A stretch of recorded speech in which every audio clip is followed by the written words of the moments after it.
Chapter 1. Awakening to Possibility. In the ancient city of Arcadia, renowned for its towering ziggurats and bustling marketplaces, lived a humble scribe named Eliam. Despite his dedication to his craft, Eliam struggled to make ends meet, his dreams of prosperity overshadowed by the weight of daily survival.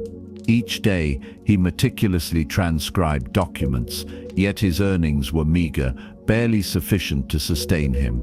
The vibrant city around him thrived, with merchants trading exotic goods and citizens indulging in the luxuries of life. But Eliam remained on the periphery, yearning for a change. One fateful evening, as the sun cast golden hues over the city, Eliam encountered an elderly merchant named Samir, known throughout Arcadia for his immense wealth and benevolence. Samir had a reputation not just for his riches, but for his wisdom and generosity in sharing knowledge with those eager to learn. Noticing Eliam's weary demeanor, Samir initiated a conversation that would alter the course of the young scribe's life. Samir said, "Young man, I see in your eyes a spark dimmed by the burdens you carry.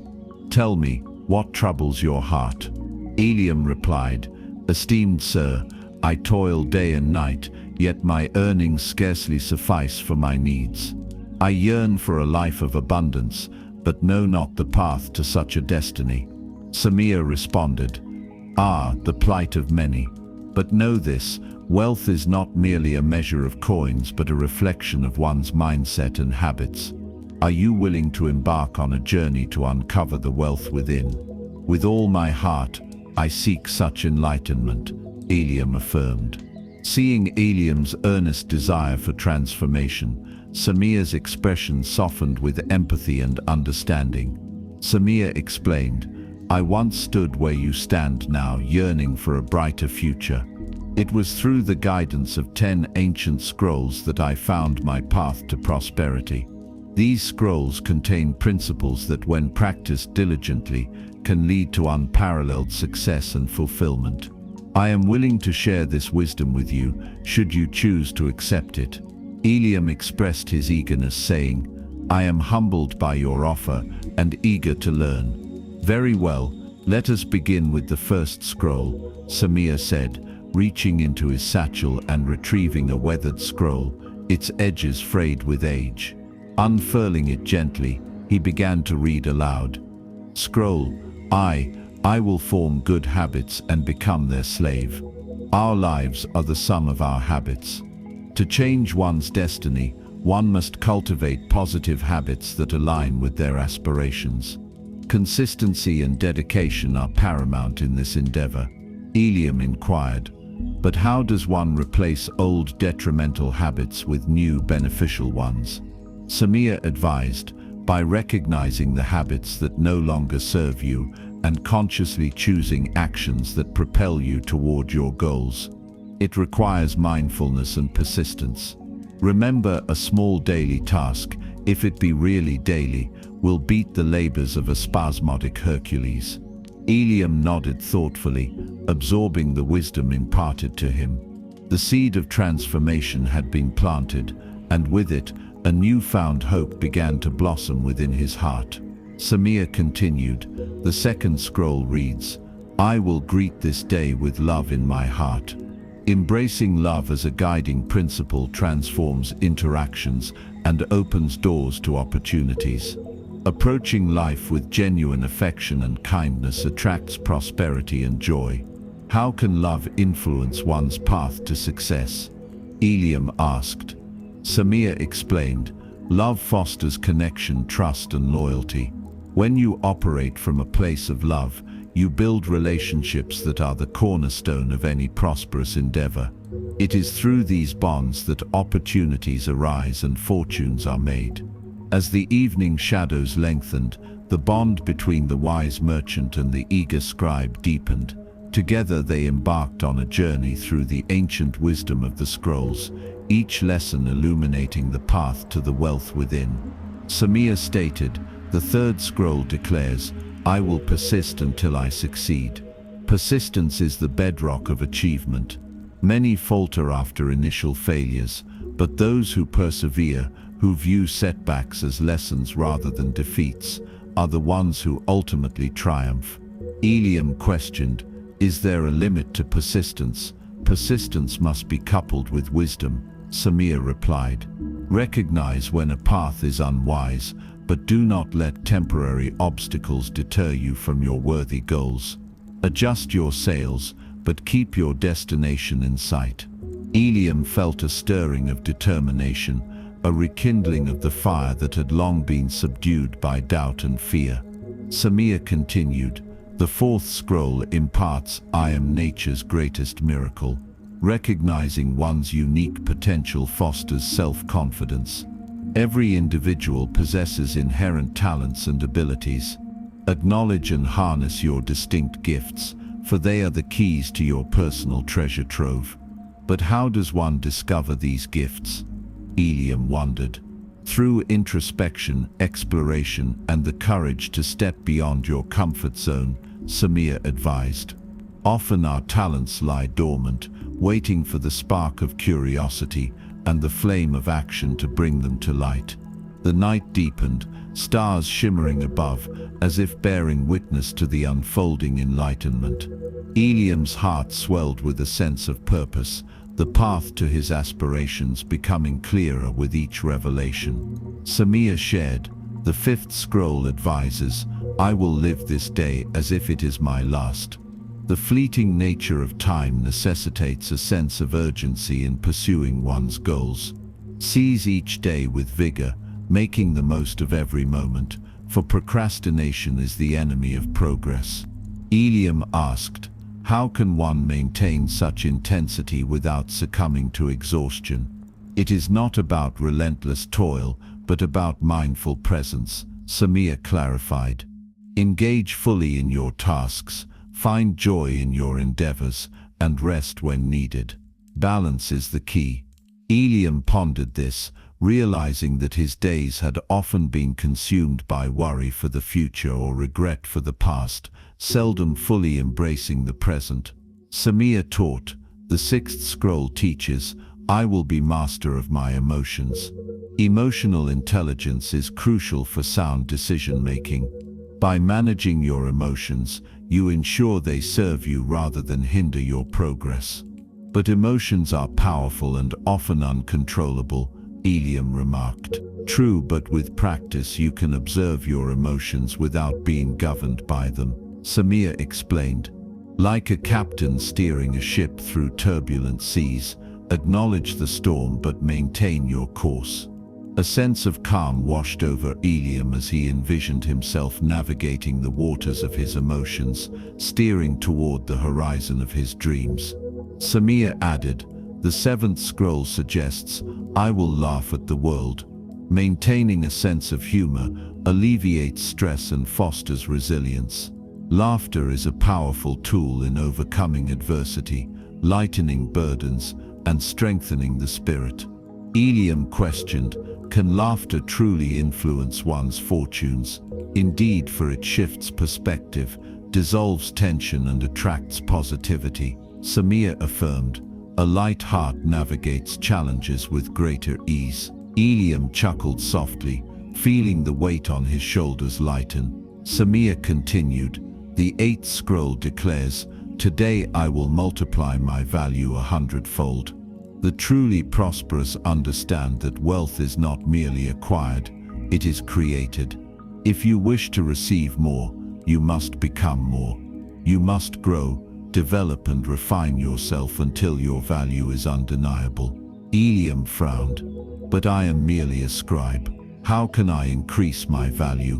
Samir gestured around them. "Look at the marketplace. Do you believe the wealthiest merchants here simply sell more than others? No, Eliam, they provide something greater: knowledge, service, wisdom, relationships. Those who thrive are those who commit to constant improvement. Ask yourself, how can you be better at what you do?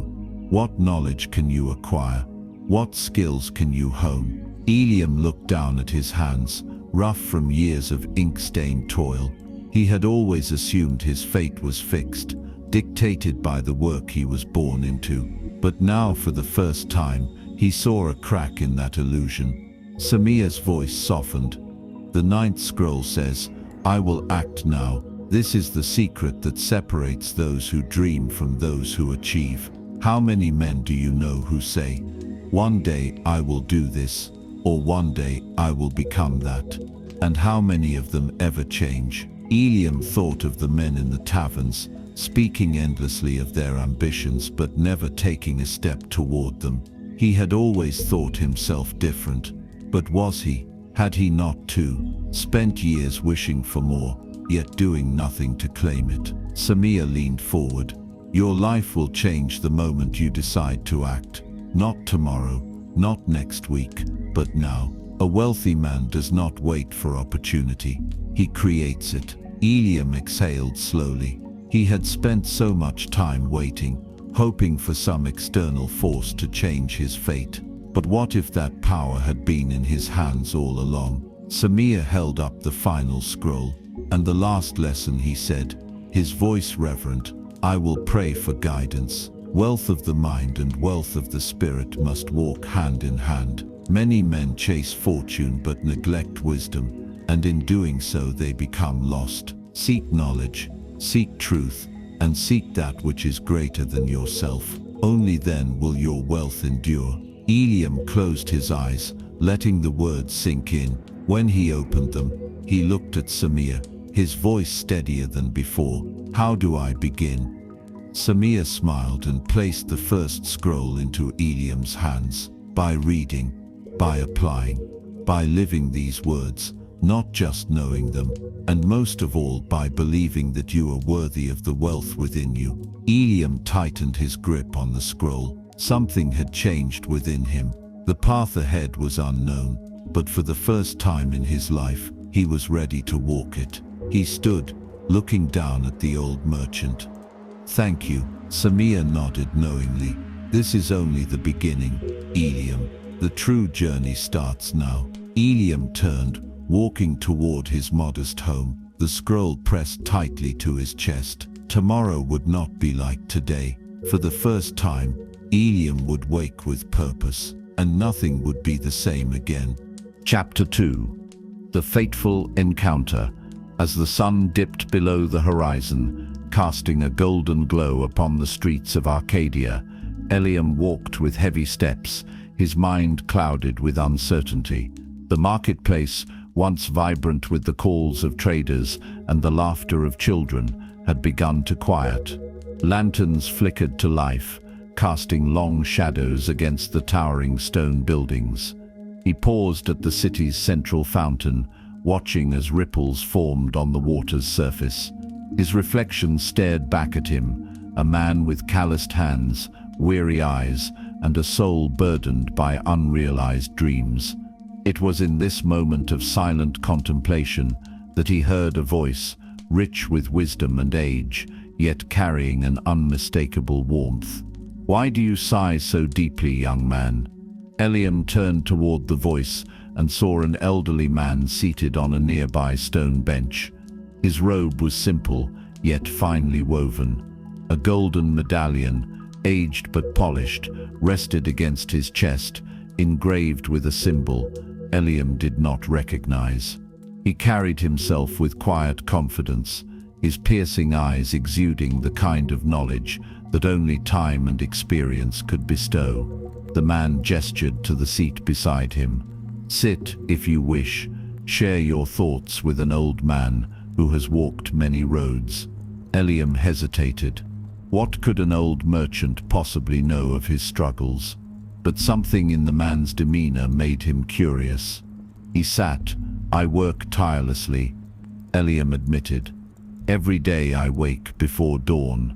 I labor until my fingers ache, and yet I remain trapped in the same cycle.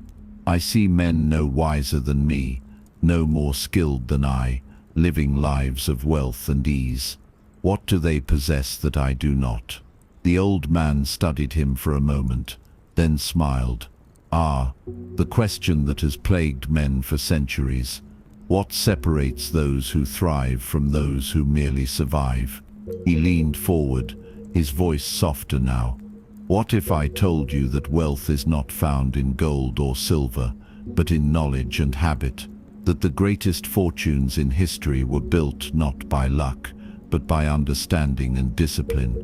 Eliam furrowed his brow. You speak in riddles. The man chuckled.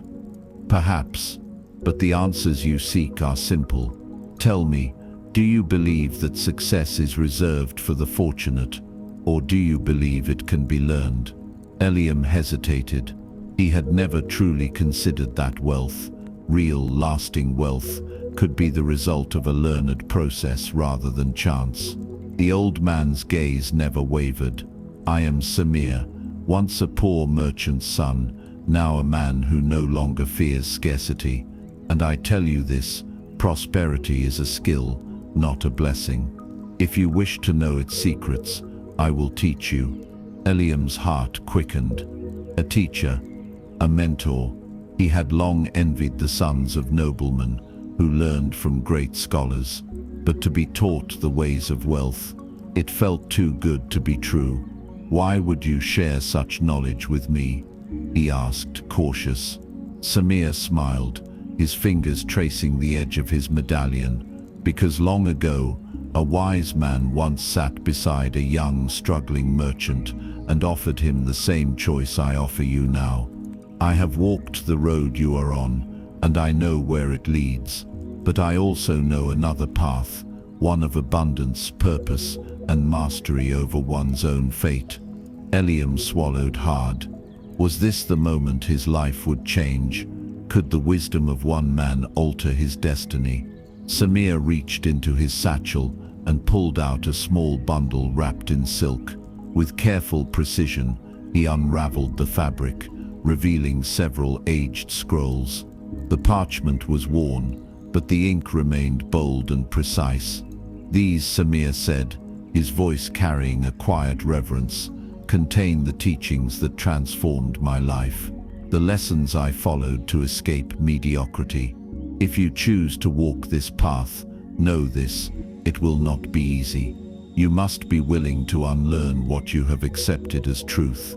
You must be willing to embrace discomfort, challenge your own thinking, and commit yourself to growth. Eliam's fingers twitched, aching to touch the ancient pages. His mind swirled with doubt, yet his soul felt as if it had been waiting for this moment his entire life. Samir held the scrolls out to him. So tell me, Eliam, do you wish to learn? The air between them was thick with expectation. For the first time in years, Eliam felt a flicker of something foreign and yet deeply familiar. Hope. His voice was steady as he replied, "Yes, teach me." Samir nodded approvingly, placing the first scroll in Eliam's hands. Then let us begin. Chapter 3. Embracing New Habits. Eliam held the first scroll in his hands, its aged parchment rough beneath his fingertips. He could feel the weight of time in it, as though the knowledge within had been passed down for generations, waiting for him to arrive at this very moment. Samir watched him for a moment before speaking. The words in these scrolls are not magic, nor do they hold secrets that will transform you overnight. They are merely guides, a foundation upon which you must build. Eliam nodded, unrolling the scrolls slowly. His eyes traced the bold lettering at the top. I will form good habits and become their slave. He frowned slightly. Become a slave to my habits? I don't understand. Samir smiled. Most men live their lives as slaves to bad habits, wasting time, spending beyond their means, indulging in distractions that offer no return.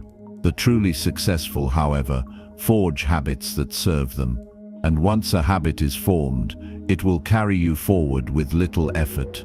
Eliam considered this. He had seen men who seemed to achieve more in a day than he did in a week.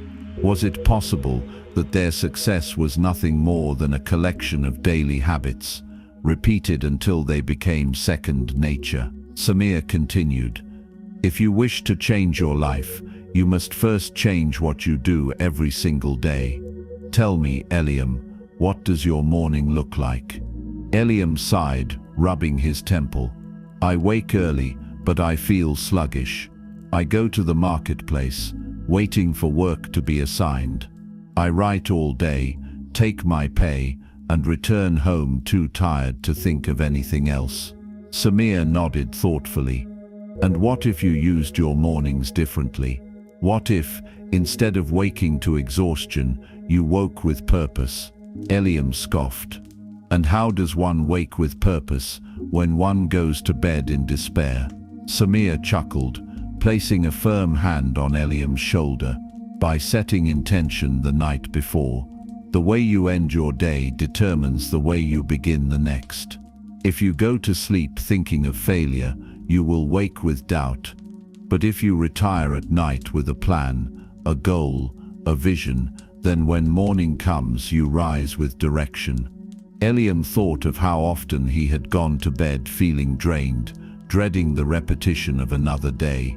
He had never considered that perhaps it wasn't exhaustion from labor, but exhaustion from a life without meaning. Samir gestured toward the scroll. Your first task is this: write down how you will spend your mornings. I do not mean vague wishes, I mean an exact plan. And then, no matter how tired or uninspired you feel, follow it. Habits do not form from motivation, but from repetition. Eliam hesitated, then pulled a blank sheet of parchment from his satchel. He dipped his quill into ink and began to write. My morning will begin with gratitude. He paused, glancing at Samir. Gratitude. Samir nodded approvingly. Yes, each morning before your feet touch the ground, speak aloud 3 things for which you are grateful, no matter how small. This will train your mind to see abundance rather than lack. Eliam nodded and continued. I will rise with a purpose and review my daily goals. He hesitated again. And if I have no goals? Samir leaned back, arms crossed. Then that is the first thing you must change. A man with no goals is like a ship without a sail, adrift and at the mercy of the wind. Begin with small, clear objectives. If you wish to learn wealth, then set a goal to read, to observe successful men, to seek knowledge every day. Eliam continued writing. I will dedicate time each morning to learning something new. Samir smiled. Good. Knowledge compounds just as wealth does. The more you learn, the more valuable you become. Eliam looked at his simple list. It did not seem like much, yet something about it felt powerful. For the first time, he had a plan, a new way to begin his day. Samir folded his arms. Now, the real challenge: will you do this every day for the next 30 days? Eliam exhaled. 30 days, that is a long time. Samir chuckled. Is it? Or have you simply never measured time in terms of progress? He leaned forward. A man does not rise to success overnight, Eliam. He rises one day at a time, through actions repeated until they become part of him. Give me 30 days, and I promise you, your habits will no longer be a choice, but a force that carries you forward. Eliam considered the challenge. He had spent years stuck in the same routine. What was 30 days compared to a lifetime? He nodded. I will do it. Samir smiled. Good. Then let this be the first step on your journey. As the evening wore on, Eliam felt something shift within him. He had always believed that success belonged to the lucky, the privileged. But now, he saw a different path, one built not on chance, but on discipline. He clutched the scroll tightly. For the first time in his life, he believed that wealth, true lasting wealth, was within his reach. And it all began with a single habit. Chapter 4. The Power of Love. Eliam woke before dawn, just as he had committed to the night before. He lay still for a moment, staring at the wooden beams of his modest ceiling, allowing his first thoughts to settle. Then he remembered his first habit, The first line on the parchment he had written under Samir's guidance. Gratitude. With a deep breath, he whispered into the quiet room. I am grateful for this new day. He paused, thinking deeper. I am grateful for the chance to learn. I am grateful for the wisdom placed before me. He let those words settle in his chest before rising, already feeling a shift in his spirit. Today was different. When he arrived at the marketplace, scroll in hand, Samir was already waiting for him. Samir said, "You have begun your journey well, Eliam. Now, you are ready for the second lesson." He reached into his satchel and pulled out another scroll, handing it to Eliam with the same careful reverence as before. Eliam unrolled it and read aloud, "I will greet this day with love in my heart." He frowned slightly, glancing up at Samir. "Love? What does love have to do with success?" Samir chuckled. "More than you know, young one. Most men believe that wealth is won by power, by intellect, by force. But I tell you, true wealth, wealth that lasts, wealth that brings peace, is built upon love." Eliam remained skeptical. He had seen powerful merchants rise through cunning deals and clever manipulations. He had watched men climb through greed and deception. What place did love have in such a world? Seeing his doubt, Samir smiled knowingly. "Tell me, Eliam, when you walk through the marketplace, whom do you trust? The merchant who treats you kindly, who knows your name, who serves you with care, or the one who sees you as nothing more than a transaction?" Eliam hesitated. The answer was obvious. Samir nodded. Love is not only a feeling, it is a principle. It is the force that builds relationships, and relationships are the foundation of all success. A man who carries love in his heart builds trust, and trust, my friend, is more valuable than gold. Eliam thought back to his own dealings with others. He had often been distant, guarded. He had viewed kindness as weakness, love as something to be given only to family or dear friends. But had this thinking been a mistake? Samir continued, "Do you know the story of Joseph, the merchant of Tyre?" Eliam shook his head. Joseph was once a poor trader, no different from the thousands of men who walked the streets of Tyre, selling their goods and hoping for fortune. But Joseph had something rare. He treated every man he met as though he were a king. When he spoke with warmth. When he sold, he did so with joy. Other merchants laughed at him. They said, "This fool will never be rich. He gives too much. He loves too much." But what happened, Eliam? Eliam leaned in. What did happen? Samir's eyes twinkled. When famine came to Tyre, many merchants lost everything. Their customers fled, their trade routes dried up. But Joseph's doors never closed. His customers, no, his friends, brought him what little they had, helping him survive. And when prosperity returned to the land, Joseph was not merely another merchant, he was beloved. And a man who is beloved never goes hungry. Eliam let the words sink in. Samir said, "This is the second lesson. Success is not won in solitude. The wealthiest men are those whose names bring a smile, not a scowl. Let every man who meets you leave richer, not in coin but in spirit." Eliam lowered his gaze, realizing how often he had walked through the city with his head down, avoiding others, speaking only when necessary. Had he been closing the doors to his own fortune? Samir saw the shift in his expression and placed a hand on his shoulder. "Starting today, greet each man you meet with love in your heart, not just with words, but in spirit. Speak with kindness, even when there is no reason to. Offer help where none is expected. Do this, and you will see the world shift around you." Eliam nodded slowly, though part of him still doubted. Could something as simple as love change his path? But he had committed to this journey, and he would not turn back now. That day, as he walked through the marketplace, he did something new. He greeted the fruit vendor by name, smiling as he handed over his coins. He complimented the baker on his work, asking how his family fared. And when he saw a young boy drop a bundle of papers into the street, he bent to help, offering a kind word as he did.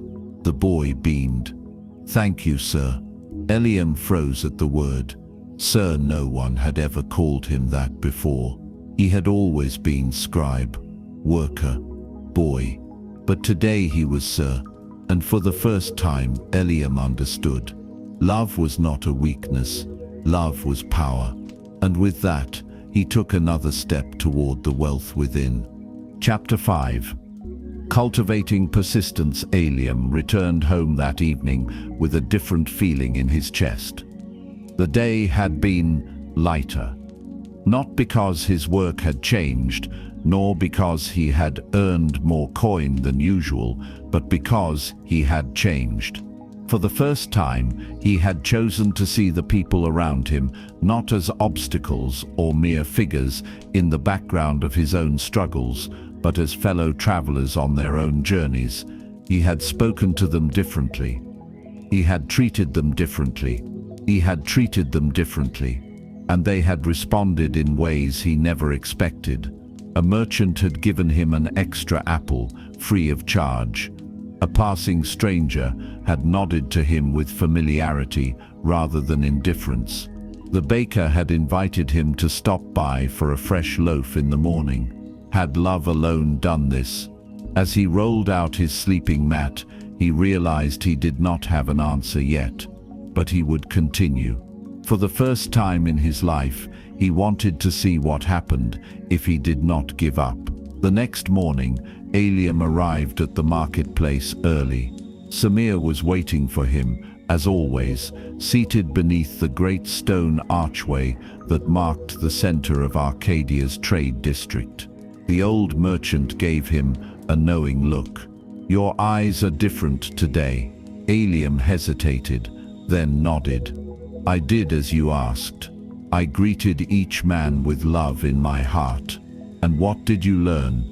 Eliam exhaled. "That love is returned in ways I never expected." Samir smiled. "Then you are ready for the next lesson." He reached into his satchel and withdrew another scroll, placing it carefully in Eliam's hands. The parchment was worn with age, but the ink remained bold, as though the words had waited centuries to be read again. Eliam unrolled it and read aloud, "I will persist until I succeed." Samir watched as the young scribe's brow furrowed in thought. Eliam said, "I understand persistence in work. I have labored every day of my life. But what if persistence is not enough? What if I toil for years and never see success?" Samir nodded, as if expecting the question. "Tell me, Eliam, have you ever seen a stone cutter at work?" Eliam thought for a moment, then nodded. "Yes. I have watched them strike the rock again and again." Samir leaned forward. "And when does the rock break?" Eliam frowned. "When the final strike is strong enough." "No," Samir corrected. "The rock breaks not because of the final strike, but because of every strike before it. Each blow weakens the stone, though the eyes cannot see it. A fool watches a stone cutter and believes the last strike is what matters. But the wise man understands it is the 100 before that made the difference."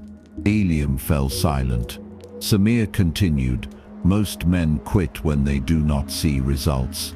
They believe that because they have worked and have not yet succeeded, their efforts are wasted. But persistence, Eliam, persistence is what turns the invisible into the inevitable." Eliam thought of the times he had given up too soon, the moments where he had allowed doubt to steal his resolve. How many times had he been striking the stone only to set down the hammer before the final blow? Samir studied him for a long moment. "Let me tell you a story." Eliam listened intently as the old merchant spoke. There was once a young farmer, eager to build a prosperous life. He had heard of a special type of seed, one that would yield the most bountiful harvests, greater than any other crop in the land. With great effort, he acquired these seeds and planted them in the richest soil he could find. He watered them daily, tended to the ground and waited. Samir's voice grew softer.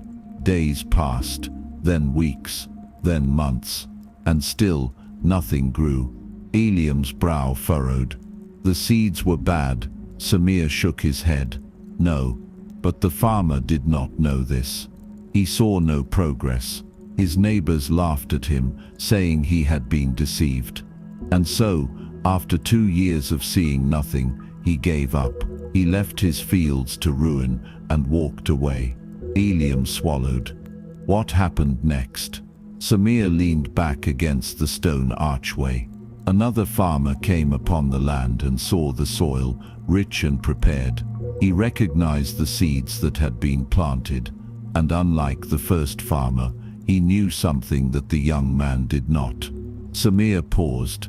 He knew that these seeds took 5 years to break through the earth, that for years they built deep roots beneath the surface, unseen, and that in the 5th year, in a matter of mere weeks, they would grow taller than any crop in existence.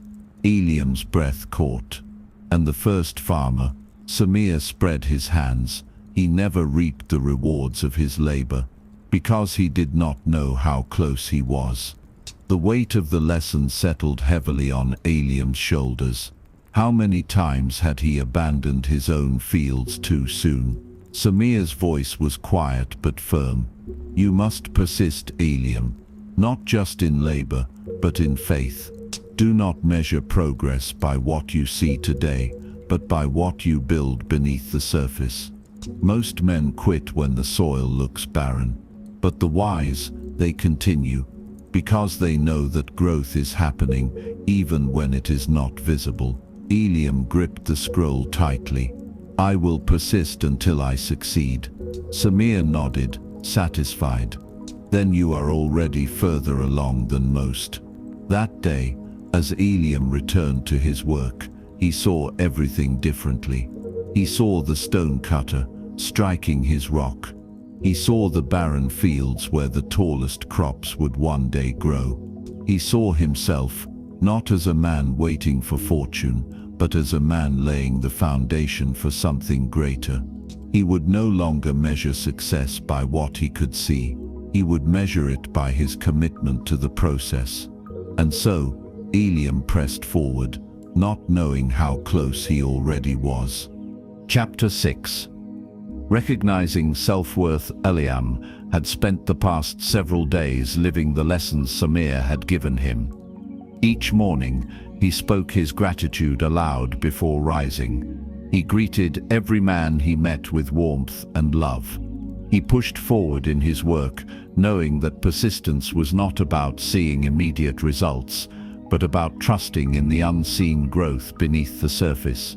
Yet, despite these changes, a doubt remained in his heart. He still saw himself as just a scribe. He was not a merchant. He was not a leader.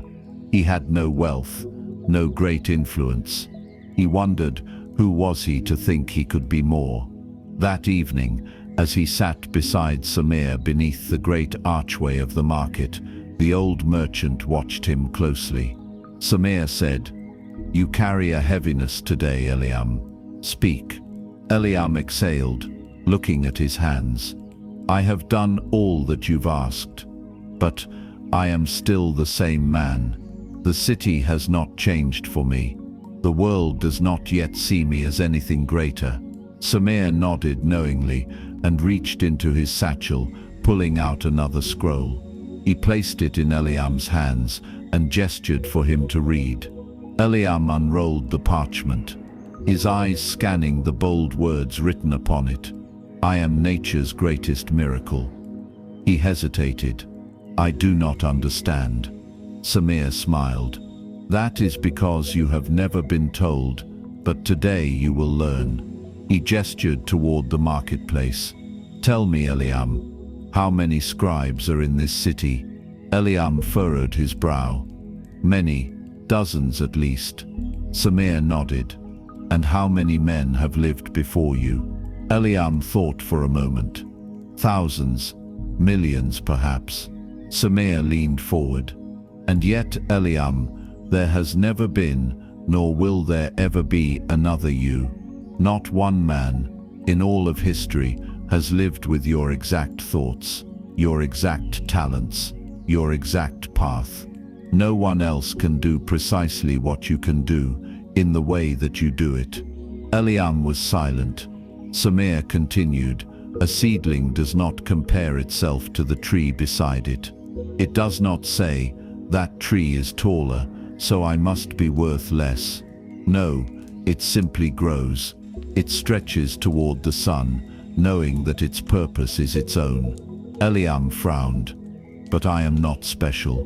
Samir's expression darkened. Then you have been deceived. Eliam looked up in surprise.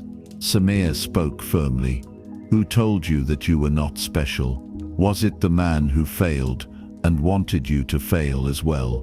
Was it the world which rewards humility, but mocks ambition?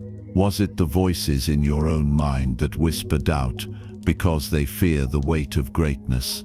Eliam clenched his fists. Samir said, I have walked this path, Eliam. I know the battle inside you. And I tell you this, the greatest obstacle between you and wealth is not gold, nor opportunity. It is the belief that you are not worthy of it. Eliam's throat tightened. He wanted to argue, but deep down, he knew it was true. Samir's voice softened. Do you know the story of the sculptor's stone? Eliam shook his head. Samir leaned back against the stone wall. There was once a sculptor who sought the finest marble in the land. He searched for weeks, until he found a massive, untouched slab. But when he brought it home, his apprentice scoffed at him. Master, the apprentice said, this stone is flawed. It is rough, unshaped. There is no beauty in it. The sculptor only smiled. No, my son, the beauty is already within it. I must simply remove what does not belong. And so he worked. Day after day, he chiseled away at the marble, revealing the form inside. And when he was finished, what remained was a masterpiece. Eliam sat in stunned silence. Samir turned to him. The world has told you that you are a rough stone, Eliam, but I see the masterpiece beneath. Your only task is to chisel away what does not belong. The doubt, the fear, the lies you have been told about your worth. And when you do, what remains will be something that has never existed before. Eliam's chest tightened. The weight of those words felt overwhelming, yet freeing. Samir placed a firm hand on his shoulder. Say it aloud. Eliam swallowed. Say what? Samir's eyes bore into his. Say, I am nature's greatest miracle. Eliam hesitated. His throat felt dry. Samir's grip tightened. Say it. Eliam took a shaky breath. I am nature's greatest miracle. Samir shook his head. Louder. I am nature's greatest miracle. Again. I am nature's greatest miracle. The words felt foreign in his mouth. But as he repeated them, something deep within him shifted. Samir finally released his shoulder. Say this every day. Eliam, say it until you believe it. And when you do, when you truly know your worth, you will walk through this city, not as a scribe, not as a worker, but as a man who commands the wealth of the world. Because the world does not give its riches to men who beg for them. It gives them to men who know they deserve them. Eliam sat in silence long after Samir had gone, staring at the scroll in his hands. I am nature's greatest miracle. Could it be true? That night, before he slept, He whispered it once more.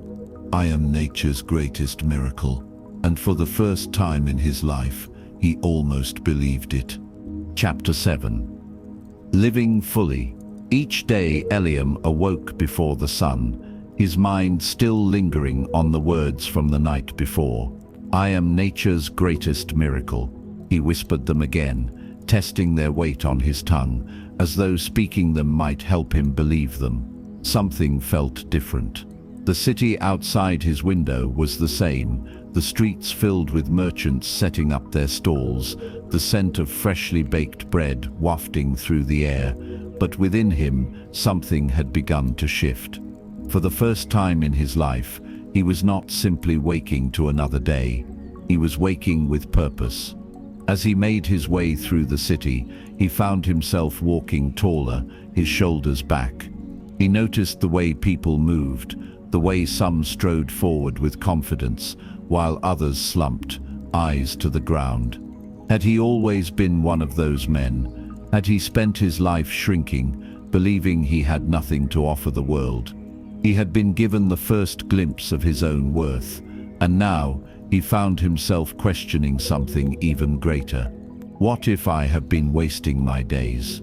When Eliam arrived at the marketplace, Samir was waiting for him beneath the familiar stone archway. The old merchant studied him carefully. Something is different about you today. Eliam hesitated. I feel as though I have been blind all my life. I see the city differently now. I see myself differently. Samir nodded approvingly. Good. Then you are ready for the next lesson. He reached into his satchel and pulled out another scroll. Eliam accepted it with steady hands, unrolling the parchment. His eyes traced the words carefully. I will live this day as if it is my last. Eliam's heart clenched. His mind raced with questions, but before he could speak, Samir said, Tell me, Eliam, if this were your final day, how would you live it? Eliam swallowed hard. I do not know. Samir nodded, as if he had expected the answer. Most men do not. They believe they will always have more time, more opportunities. They live as though their days are infinite, and in doing so they waste them. Eliam's mouth felt dry. He thought of all the days he had spent simply surviving, moving from task to task, waiting for something to change. How would I live? He murmured, almost to himself. Samir's voice was steady. Would you complain of your burdens, or would you embrace them? Would you waste time with doubts, or would you act? Would you hold grudges, or would you forgive? Would you wait for another day to speak your dreams aloud, or would you begin now? Eliam's hands tightened around the parchment. Samir continued, his voice quieter now. If you were to die at sunset, would you be proud of the life you have lived? Eliam's stomach twisted. Would he? He had spent his years working, yes, but had he truly lived? Samir gestured to the marketplace. Look around you. How many men walk with purpose? How many wake with the fire of urgency, knowing their time is limited? Eliam observed the people moving past him. Most looked tired, distracted, caught in the motions of routine. Samir said, That is how most men live, Eliam. But you must be different. If you wish for success, if you wish for wealth, then you must live with the urgency of a man who knows his time is precious, because it is. Eliam felt something deep inside him crack. He had always believed he would have time to become successful, time to follow his ambitions, time to become more. But what if he didn't? What if the greatest mistake of his life would be assuming he could always begin tomorrow? That evening, after Samir left, Eliam sat alone in the quiet of his small home. He stared at his reflection in a small cracked mirror. What if today had been his last? Would he have been proud of how he had lived? Or would he have regretted all the time he had wasted? For years he had waited for life to happen. waited to take risks, waited to step forward, waited for the right moment. And now he saw it for what it was. A lie. There was no perfect moment. There was no someday. There was only today. The next morning, Eliam woke with a new determination burning in his chest. As he walked to the market, the city felt alive in a way he had never noticed before. He saw the sunlight reflecting off the stone walls. He heard the laughter of children playing in the streets. He felt the energy of the marketplace, not as a background to his struggles, but as a world full of opportunity. For the first time he saw it all, and he refused to let another day slip through his fingers unnoticed. When he met Samir, the old merchant smiled at him knowingly. Eliam didn't wait for instruction. He simply spoke, "I am done waiting." Samir nodded. "Then tell me, how will you live today?" Eliam took a deep breath. "I will live as though I have no more time to waste. I will not delay my dreams. I will not push aside my ambitions for another day. I will not allow fear to convince me to wait any longer." Samir's eyes gleamed. "And what will you do with your time?" Eliam's answer came without hesitation. "I will speak my desires aloud, so that the world may hear them. I will take steps, no matter how small, toward my future. I will learn. I will grow. I will forgive. I will love." Samir exhaled, as if relieved. "Then you, Eliam, are already richer than most men will ever be." Eliam looked at the city around him. The same streets, the same people. But nothing was the same, because for the first time, he wasn't just existing. He was truly living, and nothing would ever be the same again. Chapter 8. Mastering emotions. Eliam had begun to change. Each morning he woke with purpose. He spoke words of gratitude before his feet touched the ground. He carried love in his heart, treating others not as obstacles but as allies. He pressed forward in his work, no longer measuring success by what he could see, but by what he was building beneath the surface. And now he lived with urgency. No longer did he wait for the perfect moment. He acted, he learned, he grew. But despite these changes, there was one battle he had yet to conquer: his emotions. Some days he awoke feeling inspired, his spirit light with possibility. Other days, doubt crept in like a shadow, whispering that his efforts were useless. Some mornings he carried the fire of ambition. Other mornings he felt sluggish, unmotivated, as though nothing he did truly mattered. And it was on one of these mornings that he found himself once again beneath the archway, facing Samir with a heaviness in his chest. Samir studied him carefully. "You seem troubled," Eliam exhaled sharply. "I do not understand. Some days I feel invincible. Other days I feel like the same lost man I was before. My emotions betray me. I do not always feel the drive to persist, to greet the day with love, to act with urgency." Samir nodded knowingly. He reached into his satchel and handed Eliam another scroll. Eliam unrolled it and read aloud, "I will be master of my emotions." He frowned. Master of my emotions. How can a man control what he feels? Samir chuckled.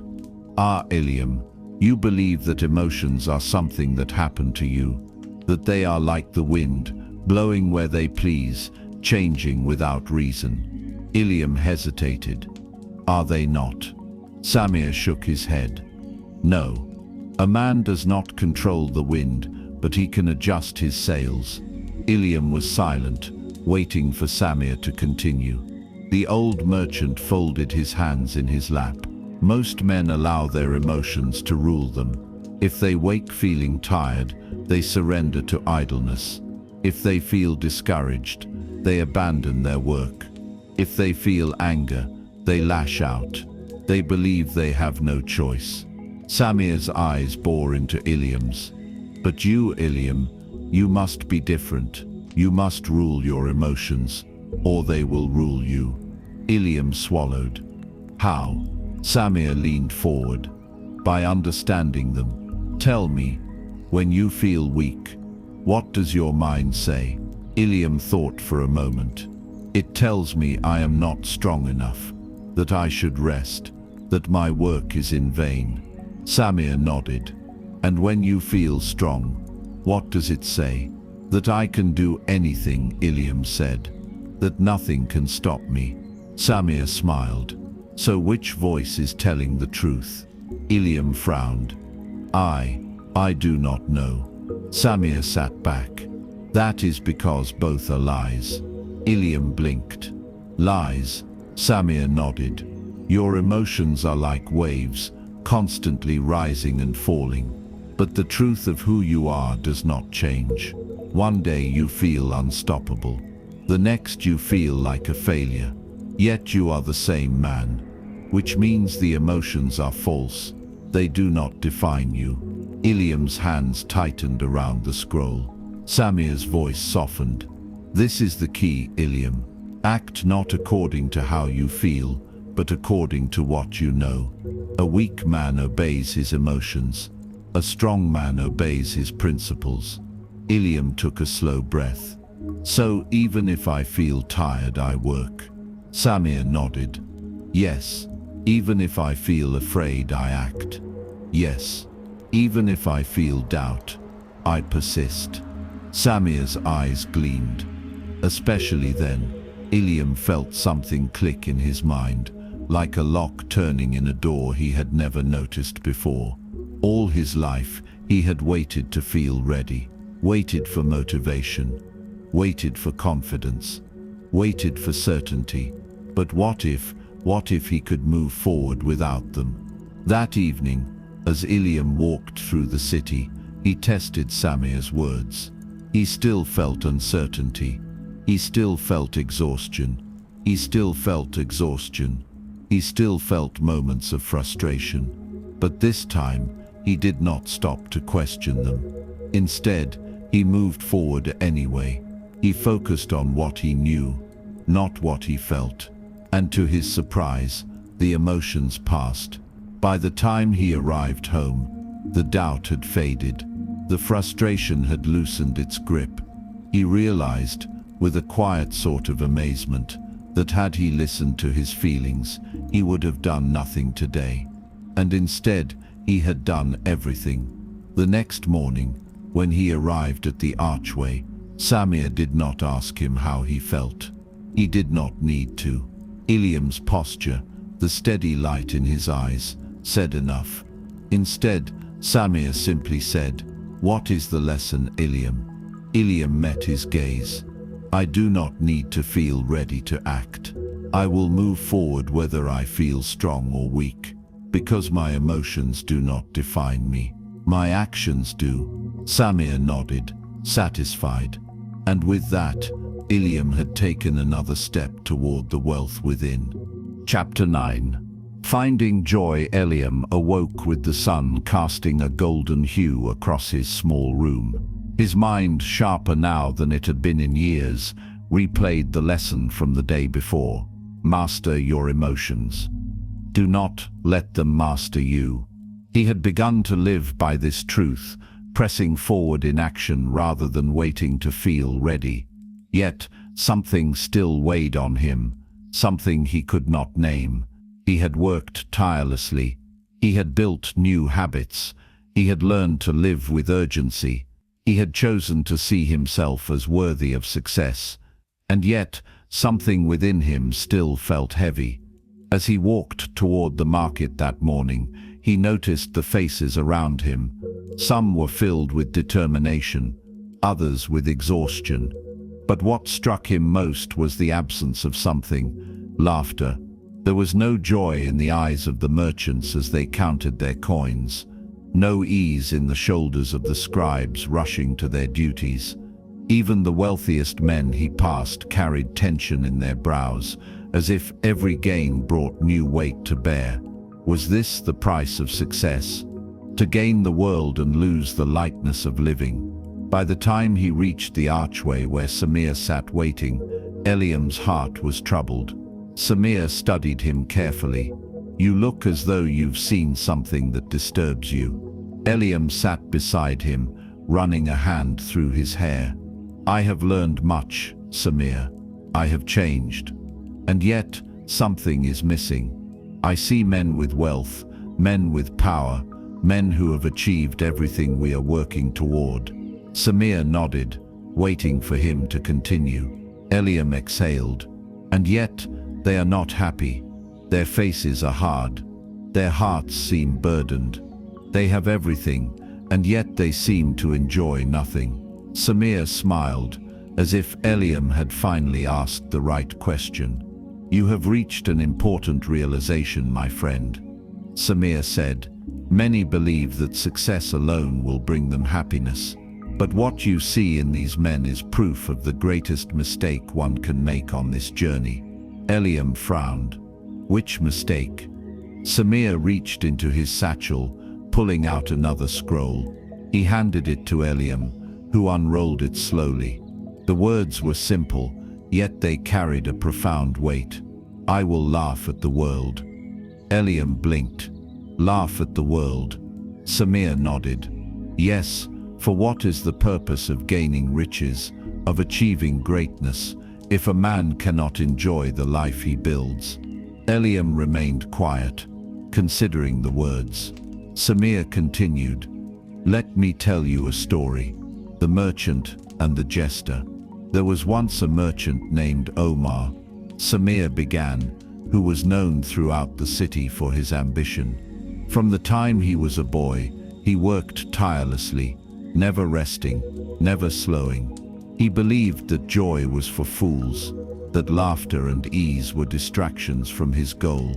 Success first, he would say, then I will allow myself to enjoy life." Years passed, and Omar's wealth grew. He became one of the richest men in the city. But no matter how much gold he acquired, it was never enough. One evening, as he counted his earnings, he heard a sound outside, a sound foreign to his ears. Laughter. Curious, he stepped outside and found a jester performing for a crowd. The people clapped and cheered, their faces full of life. Omar scoffed. "Fools," he muttered, laughing when they could be working. But the jester saw him and called out, "You there, rich man, why do you frown when your purse is full?" Omar crossed his arms. "Because I have important matters to attend to. I do not waste time on foolishness." The jester laughed. "Ah, and yet, here you stand, watching a fool like me." The crowd chuckled. Omar scowled. The jester continued, "Tell me, merchant, what will you do when you have enough gold?" Omar answered, "Then I will finally enjoy myself." The jester grinned. "Ah, and when will that be?" Omar hesitated. He had never truly thought about it. The jester leaned in. "Do you not see? You have spent your entire life preparing to live, and yet you have not lived at all." The crowd fell silent, and for the first time, Omar felt the weight of his own mistake, the balance between work and joy. Eliam sat in stunned silence. Samir looked at him. "Tell me, Eliam, do you wish to become like Omar?" Eliam shook his head. "No." Samir smiled. "Then you must learn to laugh. You must learn to find joy, even in the midst of your work." Eliam looked down at the scroll. "I will laugh at the world. I have spent my life believing that work must be serious." Eliam admitted, "That effort must be heavy." Samir nodded. "Many men believe this. They think that success must be suffering, that happiness is a reward they must earn.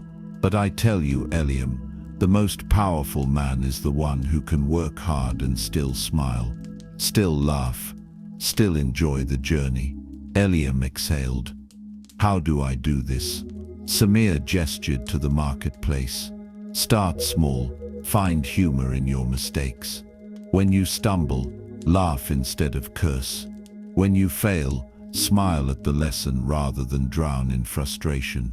When you face obstacles, greet them with lightness rather than dread. Eliam nodded slowly. And more than anything, Samir continued, do not postpone joy. Do not be like Omar, waiting for the perfect moment to enjoy life. That moment will never come. You must enjoy the journey, or you will never enjoy the destination. Eliam sat with the words, feeling their truth settle into him. He had seen men like Omar. He had nearly become one himself, but not anymore. From this day forward, he would laugh at the world. A new way to live that evening. As Eliam walked home, he put Samir's lesson into practice. When a cart hit a bump and spilled flour onto his tunic, he did not scowl. He laughed. When a merchant snapped at him for moving too slowly, he smiled and greeted him warmly, instead of taking offense. And when he tripped on a loose stone, instead of cursing, he chuckled at himself. He saw something extraordinary. The world responded. The merchant's anger softened. A stranger laughed with him instead of at him. The weight he had carried on his shoulders for years had begun to lighten. For the first time in his life, he was not just working towards success, he was enjoying the process. And that, he realized, was perhaps the greatest wealth of all. Chapter 10. Enhancing value. Eliam's journey had already transformed him in ways he had never imagined. He had learned to master his emotions, to persist through difficulty, to greet the day with urgency, and to find joy along the way. Yet, deep within him, he felt another question rising. Was he enough? He had spent his life as a simple scribe, doing work that any other man could do.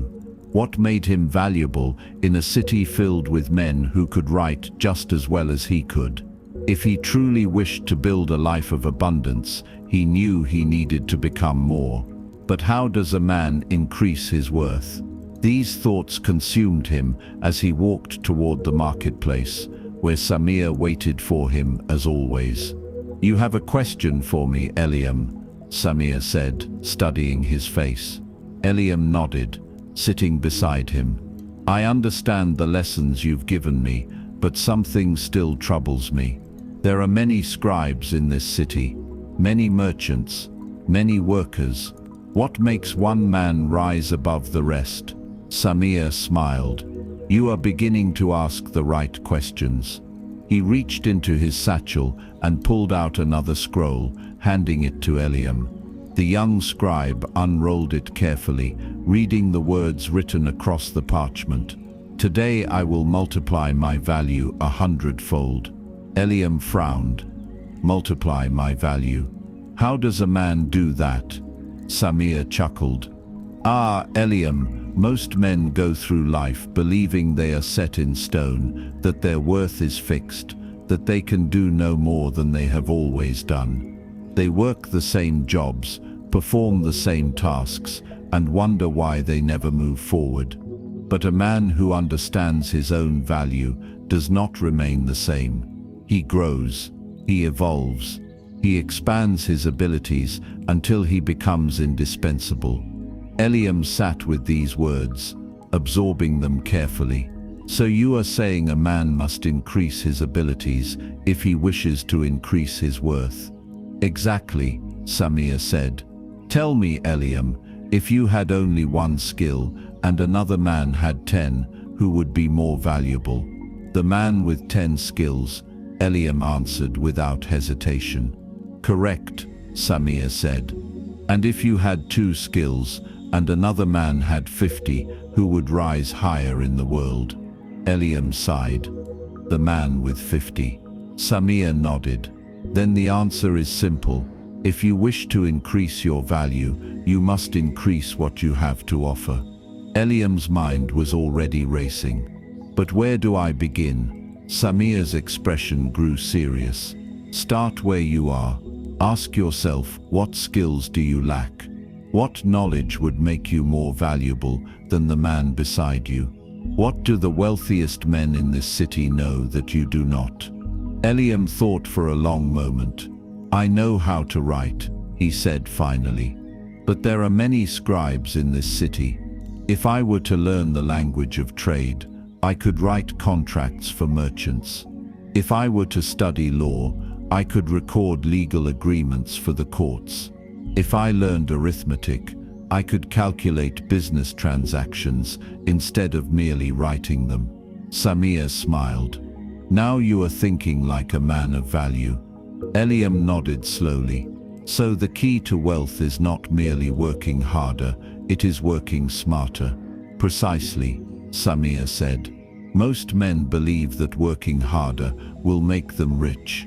But the wealthiest men do not simply labor longer hours. They learn, they adapt, they increase their usefulness to the world. And because they offer more, they receive more." Eliam sat with these words, feeling a shift inside him. For years he had believed that success came only from persistence, from grinding away at the same task, until the gods of fortune smiled upon him. But now he saw the truth. Success came not only from effort, but from expansion, from becoming more than he was yesterday. Eliam clenched his fists, determination setting in his bones. "Tell me, Samir, if I wish to multiply my value 100-fold, what should I do?" Samir's smile widened. "Ah, now you are ready for the real work." He leaned forward. "Every night before you sleep, ask yourself one question. How did I improve today? If you cannot answer it, then you have wasted the day.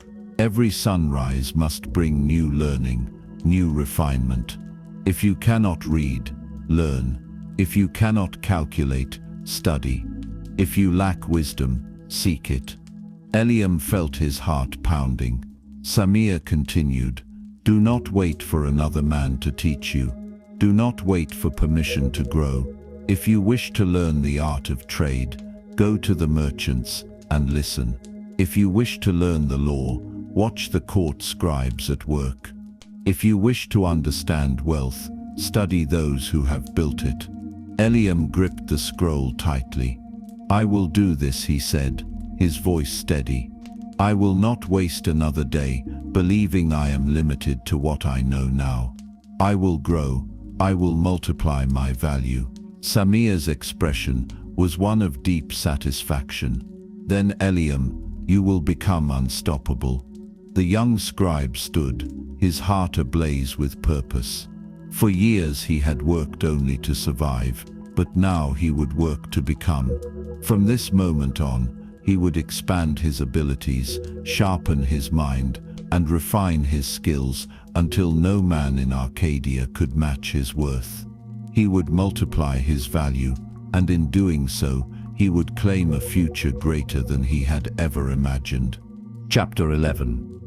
Taking immediate action, Eliam sat in quiet contemplation long after Samir had left, the scroll still clutched in his hands. His mind buzzed with a newfound clarity.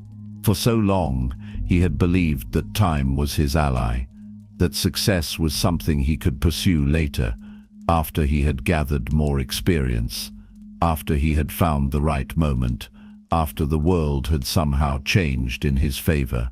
But what if time was not his ally? What if it was his greatest enemy? The thought sent a shiver down his spine. He thought of the men he had watched all his life, scribes who had spent 20 years writing the same contracts, merchants who had spent a lifetime selling the same goods, men who had waited for fortune to come to them, only to find themselves old, tired, and still waiting. Eliam felt his breath quicken. Was this the path he was on? Was he waiting for something that would never come? His hands tightened around the scroll. No, he would not be like them. He would not waste his days waiting for an opportunity. He would create one. The next morning, he arrived at the marketplace with fire in his veins. Samir, as always, was waiting beneath the great stone archway. Before the old merchant could even speak, Eliam blurted out, I must act now. Samir's face broke into a slow smile. You have learned the next lesson before I could even give it to you. Eliam's chest rose and fell with his steady breath. I see now what I did not before. I have lived as though time was endless. I have waited for the right moment to change, believing it would come to me. But I see now, there is no perfect moment. The time to act is now. Samir nodded approvingly and reached into his satchel. Then take this. Eliam accepted the scroll with steady hands. He unrolled it, his heart pounding as he read the words written upon it. I will act now. The words sent a tremor through him. Simple, direct, unforgiving. Eliam looked up. Why do so many men fail to act? Samir exhaled slowly. Because action requires courage. It is easier to wait. It is easier to convince oneself that more time is needed. But do you know the greatest lie men tell themselves? Eliam shook his head. Samir's eyes darkened. That they will act soon. The words landed like a blow to Eliam's chest. How many times had he said those very words? Soon I will start saving my earnings. Soon I will seek more knowledge. Soon I will take the first step towards success. But soon had never come. Samir continued, the greatest enemy of success is not failure, Eliam. It is delay. A man who fails has at least tried. A man who delays, he never even steps onto the path. Eliam swallowed, feeling the weight of his own wasted time pressing against him. How do I stop this? He asked, his voice quieter now. Samir studied him for a long moment, then leaned forward. Every time you feel the pull to delay, force yourself to act. If you think, I will do this tomorrow, stop and do it now. If you hesitate, push forward. If you tell yourself to wait, remind yourself that waiting is the language of failure. Eliam nodded. And what if I do not feel ready? Samir smiled. You will never feel ready, Eliam. No man ever does. Success is built by men who act despite uncertainty, who move forward before they feel prepared. The man who waits for readiness will spend his entire life waiting. Eliam exhaled sharply. Then I must act without hesitation. Samir clapped him on the shoulder. Yes, and you must do this every single day. Eliam's thoughts were a whirlwind. He had spent so much of his life thinking about success, planning for success, waiting for success, when all along, success was waiting for him to make the first move. And now, he knew what he must do. That afternoon, as Eliam walked through the market, he put Samir's lesson into practice. When he saw a wealthy merchant struggling to draft a legal contract, he did not wait for permission. He offered his services immediately. The merchant raised an eyebrow. And why should I hire you? Eliam took a breath. Because I have studied the contracts of the most successful traders in Arcadia. I understand the language of commerce. I can write your agreement faster and more clearly than any other scribe in this city. The merchant hesitated, then nodded. Very well, write it. Eliam sat down and worked. The words flowed, his quill moving swiftly across the parchment. When he was done, the merchant read his work and smiled. Impressive. You are not just a scribe. You are a man who understands business. And with that, Eliam was paid more than he had ever earned for a single document. Because for the first time, he had not waited. He had acted. Later that evening, he walked with purpose, his mind still replaying the events of the day.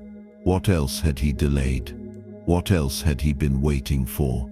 He thought of the old books he had wanted to study, but had always told himself he would read later. He thought of the connections he had wanted to make, the successful men he had wished to learn from, but had always convinced himself it wasn't the right time. No more. He returned home, pulled out his books, and began to read. Not tomorrow. Now. He wrote a list of 5 wealthy men he would approach in the coming days, not when he felt prepared, but immediately. He wrote down his skills, his weaknesses, his goals, not as something to reflect on later, but as something to act upon now. And as he looked at the parchment before him, a realization struck him. Every opportunity in life, every success, every fortune, every moment of growth was won by those who dared to act while others hesitated. This was the difference. This was the secret. And now, he had it. He clenched his fists, breathing deeply. Tomorrow would not be like today. Tomorrow he would act without hesitation. Tomorrow he would no longer wait for his future to begin, because it had already begun.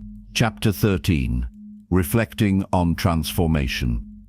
Eliam sat alone in his small room, the flickering candlelight casting long shadows against the walls. The once familiar space now felt different, smaller, almost foreign to him. Not because anything had changed within these 4 walls, but because something within him had. For the first time in his life, he felt aware of his own transformation. He had spent years believing that change was something that happened suddenly, as though a bolt of lightning would strike, and everything would be different overnight. But now he understood the truth. Change was not a single moment. It was a series of small choices, repeated every day. It was the habits he built, the thoughts he fed, the actions he took. And because of those choices, he was no longer the man he had been. He closed his eyes, allowing himself to relive the journey, the man he had been. He remembered the old Eliam, the uncertain scribe who woke each morning feeling trapped, who believed his life was dictated by circumstance rather than choice. He had been the man who envied the wealthy but never studied them, the man who dreamed of success but never took action, the man who feared failure so much that he never truly tried. That Eliam had waited for life to change. He had believed that one day something would happen, a stroke of luck, a moment of divine intervention, a sudden opportunity that would lift him from his struggle and into a life of ease. But one day had never come, and it never would have, because life did not change on its own. It had to be changed. His breath hitched at the realization. Had he never met Samir, he might have spent the next 20 years waiting for a breakthrough that would never arrive. How many other men in Arcadia were doing exactly that? How many would live and die, never realizing that they held the power to change everything? Eliam opened his eyes, his chest tightening at the thought, but I am not that man anymore. The man he was becoming, his transformation, had not been sudden. It had been gradual, difficult, painful at times, but now he could see it clearly. He was no longer the man who waited. He was the man who acted. He no longer allowed emotions to control him. He mastered them. He no longer saw work as suffering. He saw it as growth.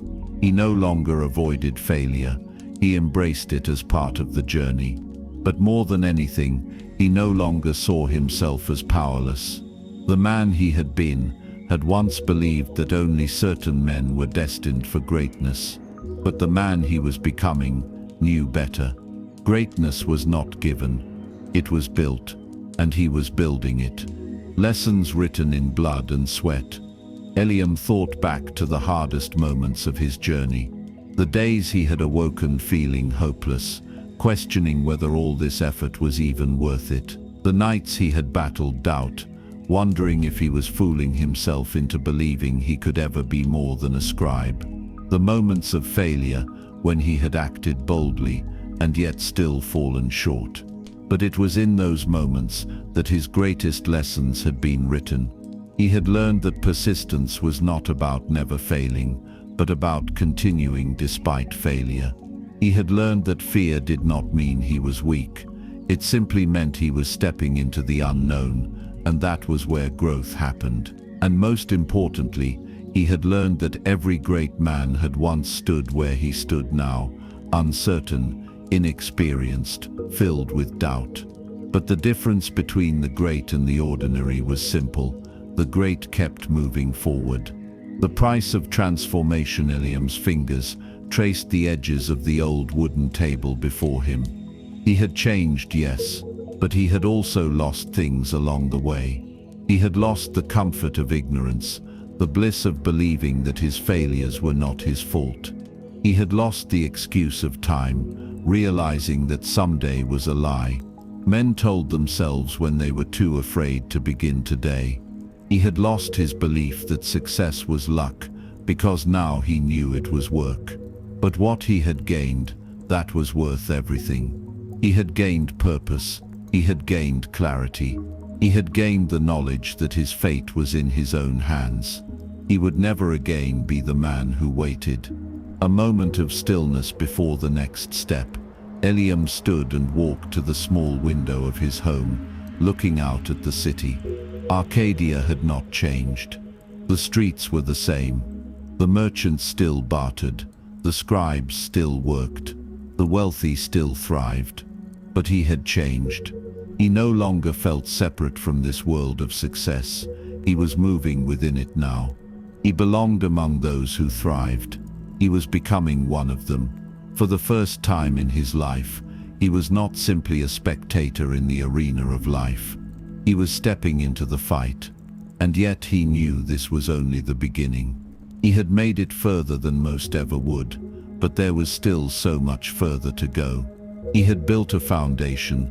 Now he needed to construct the life he had dreamed of, and that required the next step. He clenched his fists, determination surging through him. Tomorrow, he would not merely reflect on transformation.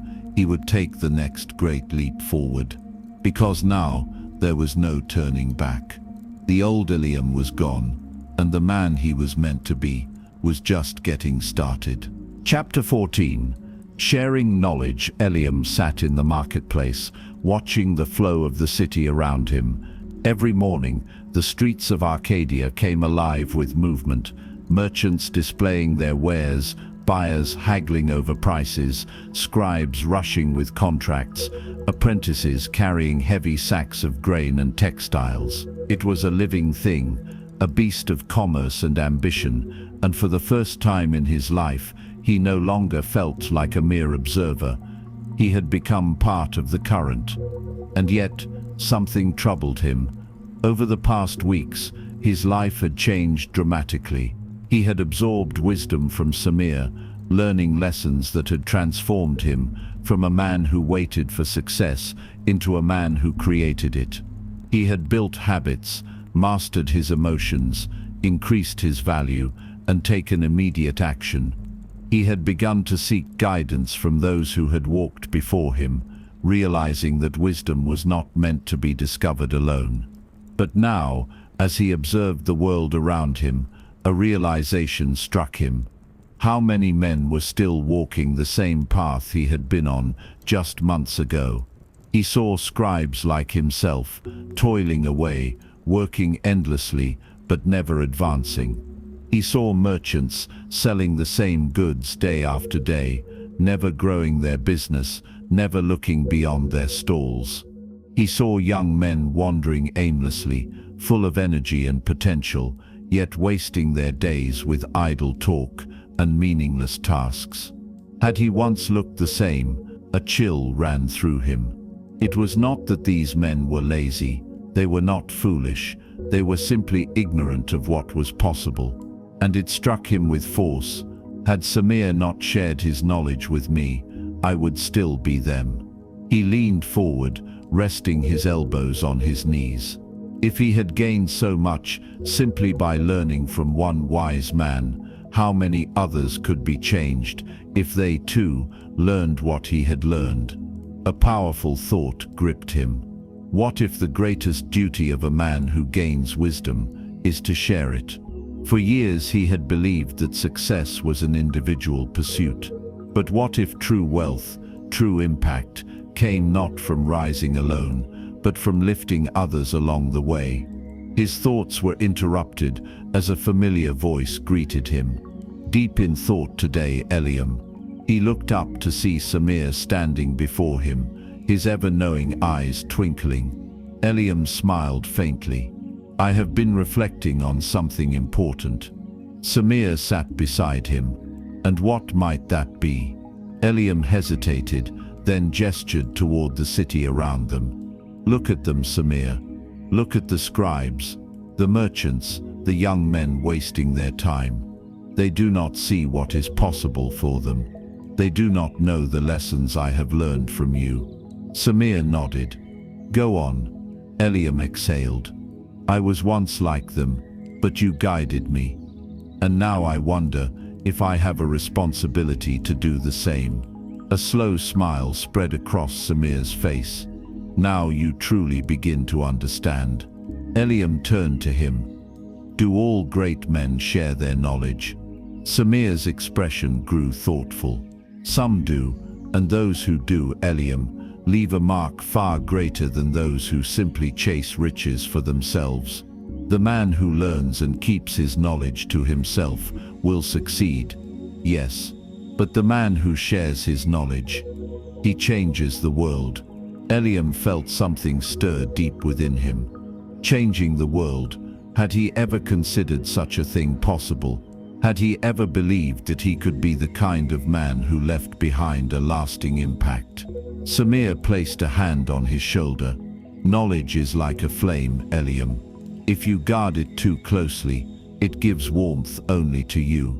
But if you share it, if you light the torches of others, you create an unending fire that will burn long after you are gone."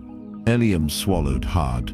He had spent so much time focused on his own transformation, but perhaps true mastery was only achieved when a man turned and extended his hand to those behind him. The realization settled over him like a great weight. He could not be the only one to rise. He had to teach, but how? Samir must have seen the question in his eyes, because he chuckled softly. "The first step is simple, Eliam. Find someone who reminds you of yourself before you met me. Someone lost, uncertain, but eager for more. Someone who wants to learn." Eliam sat up straighter. He already knew who that was. Later that day, Eliam found himself outside a modest home in the lower district of Arcadia. It was here that his childhood friend Joran lived. Joran had been a scribe like Eliam, working long hours for little pay, never rising, never changing. They had often spoken of their frustrations, their dreams of something greater. But while Eliam had taken action, Joran had remained exactly where he had always been. Eliam knocked on the door. A moment later, Joran appeared, his brow furrowing in confusion. "Eliam, what are you doing here?" Eliam smiled. "I have something important to discuss with you." Joran hesitated, then stepped aside. "Come in." Inside, the home was sparse but neat. A single wooden table, a small cot in the corner. The scent of parchment and ink filled the air, the scent of a man who lived only to work, never to grow. Joran sat across from him. "So what is this about?" Eliam leaned forward. "I need to ask you something, Joran. Do you still wish for more?" Joran scoffed. "What kind of question is that?" "Of course I do." Eliam studied his friend. "Then why haven't you done anything about it?" Joran's jaw tightened. "Because I don't know how." Eliam felt a surge of understanding. That was it. That was the problem. It wasn't laziness. It wasn't lack of desire. It was simply lack of knowledge. Just as he had once been blind to the path forward, so was Joran. And now he had the opportunity to show him the way. Eliam straightened. "I was like you, Joran. I felt trapped. I thought success was something that happened to others, but I have learned that it is not. It is something we create. Joran frowned. How? Eliam smiled. Let me teach you. And so for the next 3 hours, Eliam shared everything. The power of habits, the urgency of action, the necessity of mastering emotions, the importance of learning from others, the truth that success is not about luck, but about becoming more. Joran listened, his eyes wide, his posture shifting from doubt to curiosity, to something Eliam had not seen in him in years: hope. By the time Eliam finished, Joran sat in stunned silence. Finally he exhaled. Why has no one ever told me this? Eliam's heart pounded. That was the question, wasn't it? How many men lived their entire lives without ever hearing these truths? How many died, never knowing they had the power to change their fate? Eliam stood, because most men do not learn these lessons themselves, and those who do often keep them to themselves. Joran swallowed hard. But you didn't. Eliam smiled. And neither will you.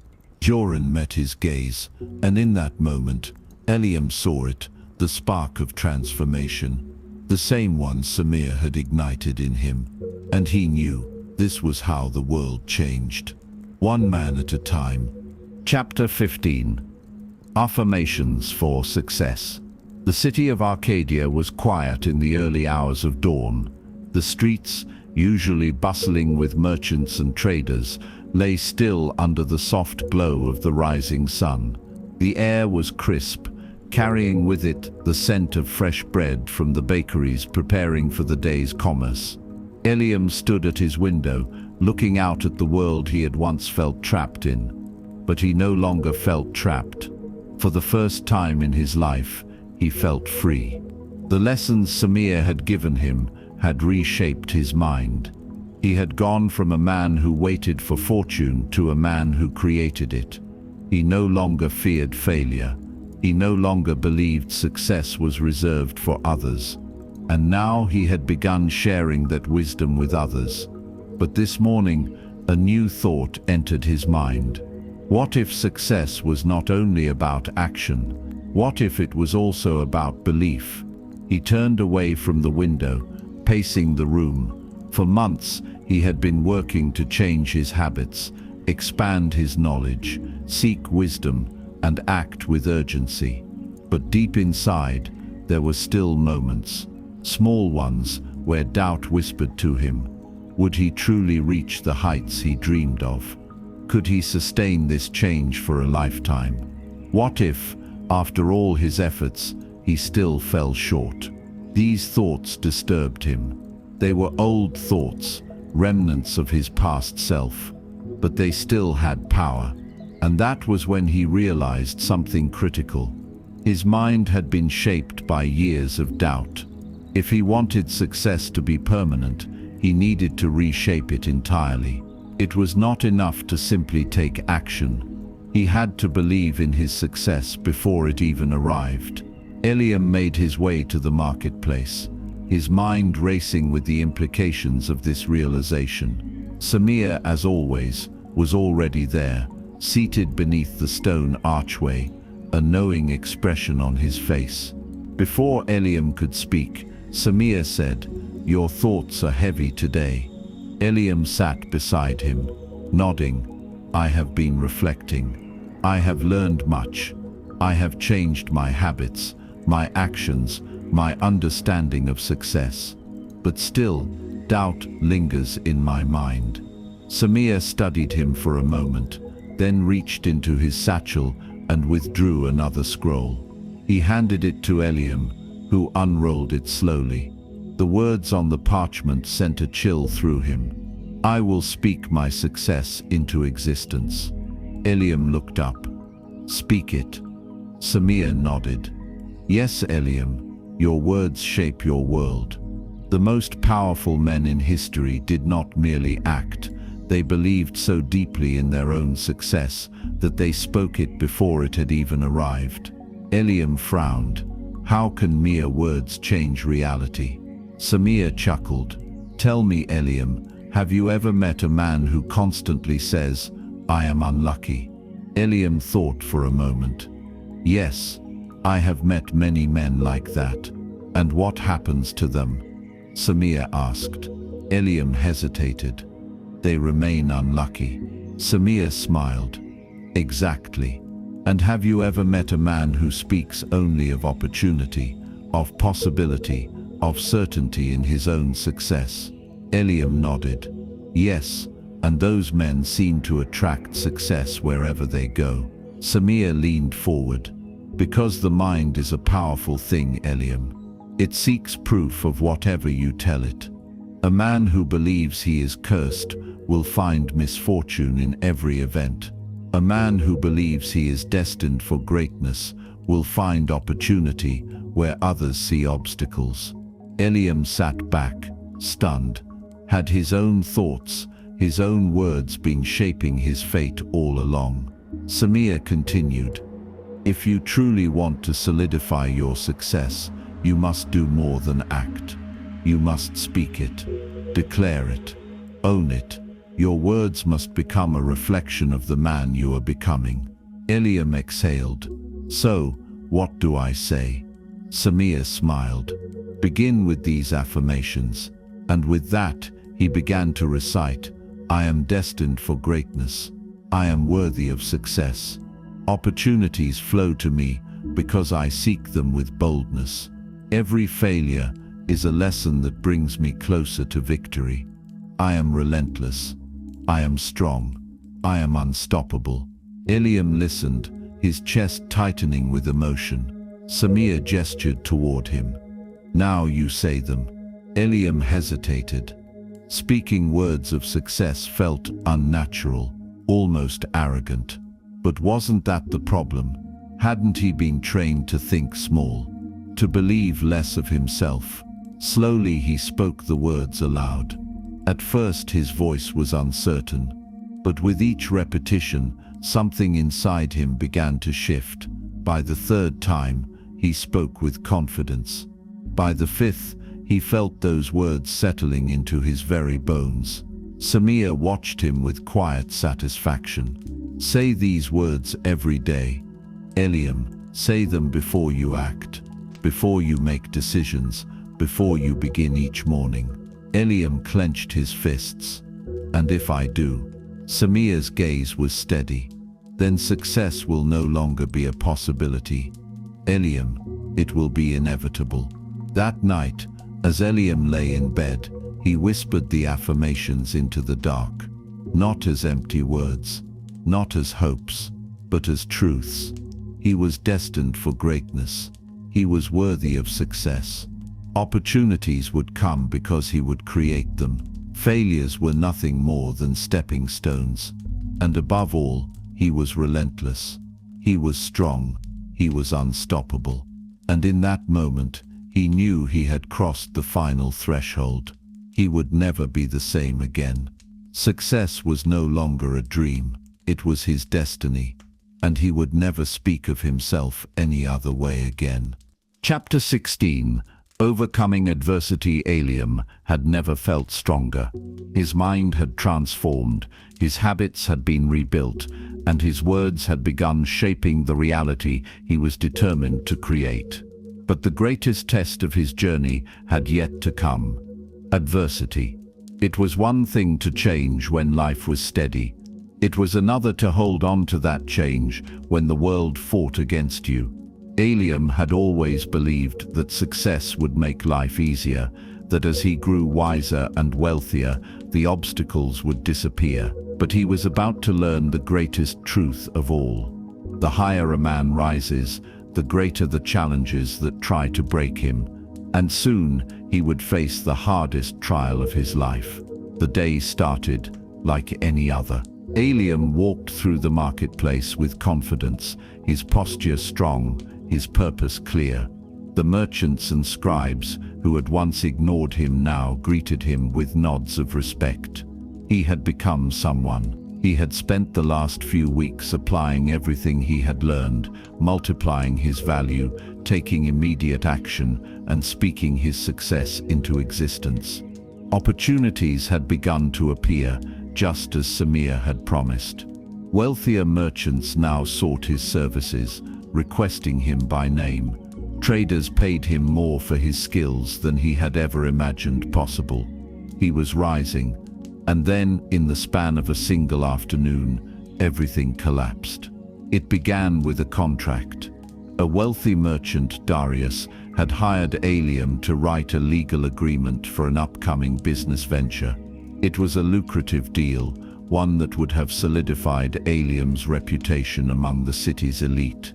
He had written it with precision, ensuring every detail was airtight. But the morning it was due, disaster struck. When Eliam arrived at Darius's shop, the merchant's face was red with rage. "You fool!" Darius bellowed. "You've cost me everything." Eliam's stomach tightened. "What do you mean?" Darius shoved a parchment into his hands. It was the contract Eliam had written.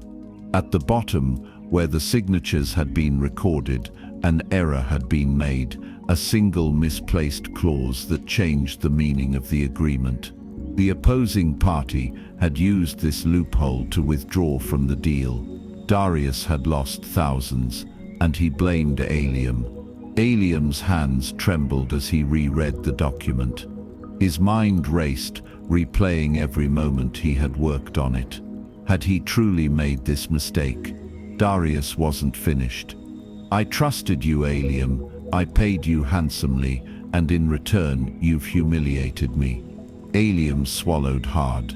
"Let me fix this." "Fix it?" Darius scoffed. "The damage is done. The entire merchant class will hear of this. Your name will be worthless before nightfall." The words struck like a hammer. Everything he had built, every connection, every opportunity, gone in an instant. The confidence he had carried that morning, shattered, the respect he had earned, dissolving before his eyes, and worst of all, doubt, that old familiar enemy began to whisper. "Maybe you are not as great as you believed. Maybe this was all an illusion. Maybe you were never meant for success." Eliam clenched his fists. No, he would not fall into that trap again. But he could already see it happening. Word spread fast in Arcadia. Within hours, the story was circulating. Whispers followed him as he walked. Former clients turned away when they saw him. The merchants who had once sought his services now avoided his gaze. By nightfall, it was clear. He had become a pariah. Eliam sat in the dim light of his home, staring at his hands. "Everything I built is gone." The weight of failure crushed him. It would have been easier if it had been his old life. A setback as a simple scribe would have meant nothing, just another day, another contract. But now, he had climbed higher, and so when he fell hard. The thought of facing Samir filled him with shame. Hadn't he claimed to be unstoppable? Hadn't he declared that success was inevitable? And yet here he was, questioning everything. His own words echoed in his mind. "I am destined for greatness. I am worthy of success. I am unstoppable." But tonight, he didn't believe them. He let out a shaky breath. The old Eliam would have quit. He would have given in to despair. But the man he had become, the man Samir had helped shape, knew better. The next morning, Eliam did what most would not. He walked straight to the archway where Samir waited, though his body was heavy with shame. Samir studied him for a long moment. "You have been tested." Eliam exhaled. "I have failed." Samir shook his head. "No, Eliam, you have been given a choice." Eliam frowned. "What choice?" Samir leaned forward. "You can do what most men do. Let failure define you, accept defeat, and return to mediocrity. Or," he held up a scroll, Eliam's breath caught as he took it. Slowly he unrolled it, his eyes scanning the words, "I will rise from every fall." Samir spoke softly. "Every great man has faced ruin. Every king, every merchant, every warrior. It is not the fall that defines them, Eliam. It is what they do next." Eliam felt something stir deep inside him. Samir continued, "Do you believe in your own words? Or were they only for easy days?" Eliam clenched his fists. He knew what Samir was asking. Would he abandon everything he had learned the moment adversity struck? Or would he prove to himself, to the world, that he was truly unstoppable? He inhaled deeply. "I will rise from this." Samir's eyes gleamed. "Then prove it." Eliam spent the next week facing the fire. He spoke directly to every merchant who had heard of his failure, taking ownership of his mistake. He offered his services for free to repair the damage he had caused. He refused to hide. And in doing so, he proved something greater than perfection. He proved resilience. By the second week, something remarkable happened.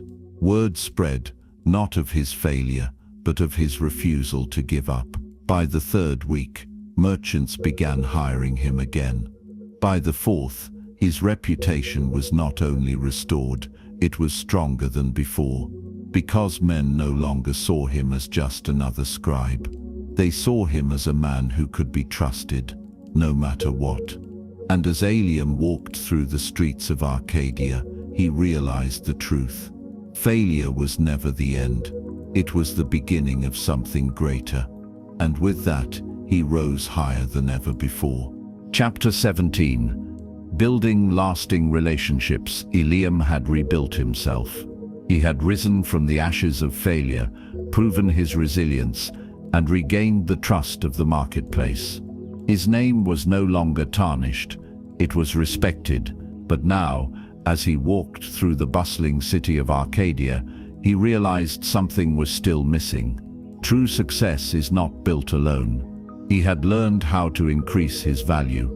He had mastered persistence. He had overcome doubt and failure. But a man could only go so far on his own. As he observed the wealthiest and most powerful men in the city, he noticed something he had never paid attention to before. None of them walked alone. The most successful merchants had partners. The most influential scribes had networks. The strongest rulers had trusted allies. Eliam had come far, but now he saw the next great truth of success. If he wanted to create something lasting, he needed to build relationships that would elevate him beyond what he could achieve alone. The power of relationships. That afternoon, Eliam made his way to the archway where Samir sat, as he did every day. He didn't wait for Samir to speak. "I have built myself into a man of value," Eliam said.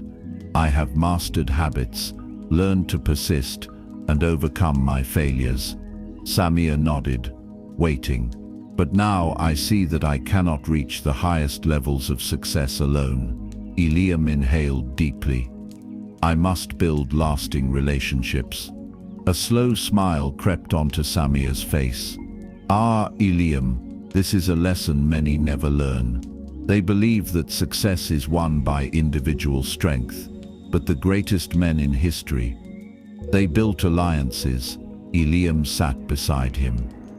"How do I begin?" Samir studied him for a moment before speaking. "You must first understand what true relationships are built upon." He gestured to the merchants in the marketplace. "Look around you. What do you see?" Eliam observed the men bartering, scribes exchanging legal documents, workers loading carts, and traders striking deals. "I see business," he said. "I see transactions." Samir nodded. "And that is the problem. Most men treat relationships as transactions.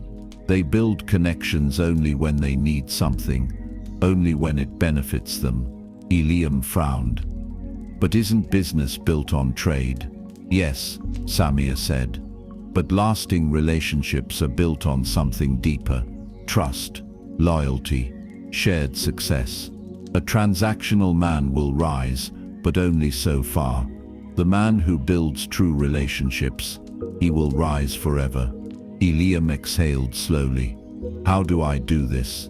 Samir smiled. You must first answer one question. What do you bring to others? Eliam hesitated. What do you mean? Samir's expression was serious now. Most men approach relationships asking, what can I gain? But the greatest men, they ask, what can I give? Eliam leaned forward. So, to build true relationships, I must focus on adding value to others. Samir nodded. Exactly. When you bring something of worth to the lives of others, they will seek you, trust you, and invest in your success. Eliam sat with this for a long moment, his mind turning. The first test, building trust. That evening, Eliam took a long walk through the city, considering Samir's words. He realized something troubling. For most of his life, he had taken more than he had given. He had sought wealth, opportunity, and success. But had he ever truly given value to others without expecting something in return? No. And that had to change. His first test came the next morning. Joran, his friend and fellow scribe, came to him with a request. I need your help, Joran said. I have been hired by a wealthy trader, but his contracts are complex. I do not understand the finer details of trade law. Would you assist me? Eliam's first instinct was to ask for payment. After all, this was knowledge he had worked hard to acquire. Shouldn't he be compensated? But then Samir's words rang in his mind. What can I give? Eliam took a slow breath. I will help you, Joran. No charge. Joran blinked. Truly? Yes, Eliam said. Because I want to see you succeed. Joran's expression softened, and Eliam saw something unexpected. Gratitude. And in that moment, he understood the truth. He was not just gaining an ally, he was creating loyalty. The ripple effect of giving over the next few weeks, Eliam applied this principle everywhere. He shared his knowledge freely with struggling scribes. He offered guidance to younger merchants looking to grow. He helped traders strengthen their contracts, not for profit, but for trust. And the results were astounding. One by one, doors began opening for him. Merchants sought his advice first before going to others. Scribes offered him opportunities they would have kept for themselves. Wealthy men began to see him as more than just a service provider. He had become something greater, a trusted advisor, a man of influence, a man they could not afford to lose. And all because he had shifted his focus from taking to giving. The final lesson, loyalty over profit. One evening, Eliam sat across from Samir under the archway. I have done as you said, Eliam said. And I see now what I did not before. Relationships are not built on profit. They are built on trust. Samir nodded. Yes, and now, you must protect that trust with everything you have. Eliam frowned. What do you mean? Samir's expression darkened slightly. A day will come when you are given a choice, to act in self-interest or in loyalty. And when that moment arrives, the choice you make will determine your future. Eliam sat with those words, unsure of what they meant. And then that day came. A powerful merchant offered him a large sum of gold to break a contract he had written for another client. It is simple, the merchant said. Rewrite the terms in my favor, and I will make you a rich man. Eliam stared at the parchment, his pulse steady. The old Eliam would have taken the gold, but now, he knew better, because this was the moment Samir had warned him about. And so he set the parchment down and met the merchant's gaze. I will not betray the trust of those who rely on me. The merchant sneered. Then you are a fool. Eliam smiled. No, I am a man who builds something that will last. And with that he walked away, not just a scribe, but a man who understood the true foundation of power: trust, loyalty, legacy. And from that day forward, Eliam was not just a successful man. He was a man others would follow, because they knew one thing for certain: he could be trusted. Chapter 18. Legacy and influence. Eliam stood at the edge of the marketplace, watching as the world moved around him. The air was thick with the scent of spices and baked bread, the hum of negotiations filling the streets like an endless symphony of commerce. But he was no longer merely a part of this world. He had become a force within it. The merchants who once ignored him now sought his counsel. The traders who once dismissed him now invited him into their inner circles. He was no longer just a scribe. He was a man of influence. And yet, despite all that he had built, he knew that true success was not measured by wealth alone. It was measured by what a man left behind. He had spent months learning, transforming, and applying every lesson given to him by Samir. He had built relationships, multiplied his value, and overcome adversity. But now he had to answer the most important question of all: what would his legacy be? The burden of true success. Eliam had spent so much time chasing greatness, but now he realized something few ever understood. Reaching success is not the hardest part. Keeping it is, because with success came expectations. With influence came responsibility, and with power came the weight of legacy. As he walked through the streets, he saw men who had once been powerful, merchants who had dominated Arcadia's markets, traders who had built vast networks. And yet, many of them were now forgotten. They had wealth, but no lasting impact. They had power, but no influence beyond their own survival. Eliam knew then that if he wanted his success to mean something, he had to think beyond himself. Because if he built only for himself, then when he was gone, so would be everything he had worked for. The conversation that changed everything that evening. Eliam sought out Samir, his mind heavy with thought. The old merchant sat in his usual place beneath the archway, watching the city with calm eyes. Eliam took a seat beside him, his voice steady. "I have learned much. I have built my name. But now I see something I had not before." Samir turned toward him. "And what is that?" Eliam exhaled. "Many men build wealth, yet they are forgotten. Many men gain power, yet their names vanish when they are gone." He looked Samir in the eye. "How does a man ensure that his success lives beyond him?" Samir studied him for a long moment, then smiled. "Ah, Eliam, you have now entered the highest level of wisdom." Eliam frowned. "What do you mean?" Samir's gaze drifted over the city. Most men spend their lives merely surviving. A few rise beyond that and learn to thrive, but only the rarest of men ask the question you just asked. "How do I create something that lasts?" Eliam nodded. "That is what I seek." Samir gestured toward the marketplace. "Look around you. Tell me, who are the most powerful men in this city?" Eliam thought for a moment before answering. "The wealthiest merchants, the rulers, the men who control trade and law." Samir shook his head. "No, Eliam.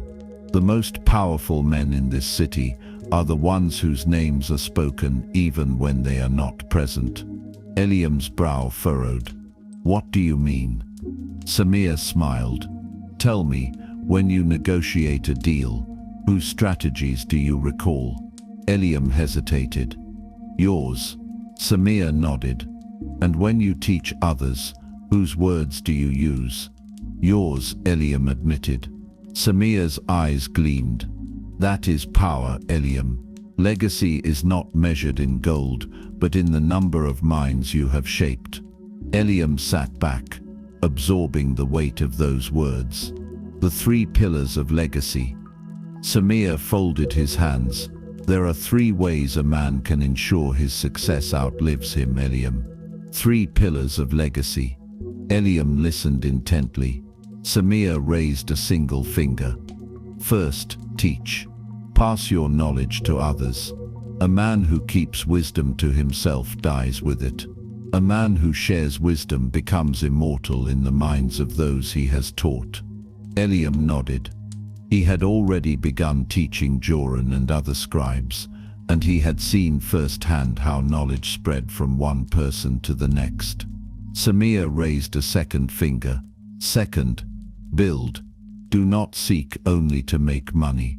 Create something that will outlive you. Businesses, institutions, systems that will continue running even when you are gone. Eliam inhaled deeply. He had thought only of his own success, but what had he built that would stand after him? Samir raised a third finger. And third, lead. Do not just be a man of success. Be a man whom others follow. Influence is the force that moves the world. A ruler without influence is nothing more than a man with a title. But a leader, a true leader, can change the course of history. Eliam felt his pulse quicken. He had thought success was the goal, but now he saw the truth. Success is only the beginning. Legacy is the true destination, the decision that would shape his future. Eliam walked through the streets of Arcadia, late into the night, his mind racing. For so long he had thought of success as something personal, something he would achieve for himself. But now, he saw that his life could mean something far greater. He did not want to be another forgotten man who had once been wealthy. He wanted to be a force that shaped the future. He wanted to teach, build, and lead. And so he made a decision. From that moment on, he would not just work for his own success. He would train others to rise with him. He would create something lasting. He would use his influence to shape the world around him, and in doing so he would ensure that his name would never be forgotten. The beginning of something greater. Days passed. Weeks. Eliam began putting his new vision into action. He gathered young scribes and began training them, not just in writing but in business, in negotiation, in success itself.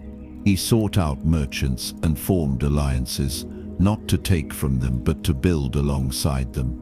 And most importantly, he took on his first apprentice. At first Joran was hesitant. Why are you helping me, Eliam? Why not just take the wealth for yourself? Eliam smiled. Because one day I will be gone. But if I train you and you train another, then my work will never die. Joran looked at him, something shifting in his eyes. And in that moment, Eliam saw it, the first spark of his own legacy taking root. He had begun as a simple scribe. Now, he was something far greater, and he was just getting started. Chapter 19. Becoming unstoppable. Eliam stood in the heart of the city, the morning air thick with the scent of spices, fresh parchment, and the lingering fires of the blacksmiths who had been working before dawn. The city of Arcadia had never looked different, yet something within him knew that he had changed. He was not the man he had been when he first walked these streets, uncertain and full of doubt. But now, as he watched the merchants open their stalls, the traders calculating their profits, and the scribes rushing to their posts, a new realization settled in his mind. Most men stop here. They reach a level of success and believe they have arrived. They slow down. They enjoy the rewards.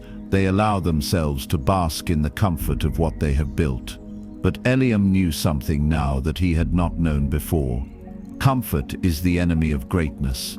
It was a quiet, dangerous thing, more deceptive than fear, more subtle than failure. It crept in when a man had gained enough to survive, whispering to him that he had earned the right to stop pushing, to stop striving, to stop growing. Eliam clenched his fists. He had come far, but he was not done. Because now he did not just want success. He wanted to become unstoppable. He did not just want to rise. He wanted to reach a level where nothing, no failure, no betrayal, no loss could break him. And for that, he would have to do what most men could not. Eliam sought out Samir, his mind burning with questions, his resolve stronger than ever. He found the old merchant seated beneath the stone archway, as always, watching the world with an amused glint in his eye. Eliam did not sit immediately. He stood before Samir, his voice firm. "I have built success," he said. "I have overcome failure. I have gained influence. But now, I must ask the most important question of all." Samir raised an eyebrow. "And what is that?" Eliam exhaled. "How does a man ensure that nothing can stop him?" Samir smiled, but there was something in his expression, something deeper, something unreadable. He nodded for Eliam to sit, and after a long silence, he finally spoke. "You have entered dangerous territory, Eliam," Samir said. "Most men do not ask this question. Most men do not even consider it. They are content to reach a level where life is comfortable, where they have gained enough, but to be unstoppable, that is something entirely different." Eliam met his gaze. "That is what I want." Samir studied him carefully, then exhaled. "Very well. But understand this, to become unstoppable, you must go beyond discipline, beyond success, beyond everything you think you know. You must become something greater than what you are." Eliam leaned forward. "How?" Samir's eyes gleamed. "By mastering the three forces that dictate every man's fate." Eliam felt his pulse quicken. "What forces?" Samir held up a single finger. "First, the force of will." He raised a second. "Second, the force of adaptability." He raised a third. "And third, the force of endurance." Eliam listened intently, feeling as though the very foundation of his understanding was shifting. Samir continued, "Most men have one or two of these forces, but only those who master all three become unstoppable. If you wish to rise above all others, if you wish to be a man who cannot be broken, then you must control them." Eliam clenched his fists. "Tell me how." Samir smiled. "Let us begin." The force of will. Samir stood, motioning for Eliam to follow. They walked through the city streets, the morning sun painting the stone buildings in gold. "What is will, Eliam?" Samir asked.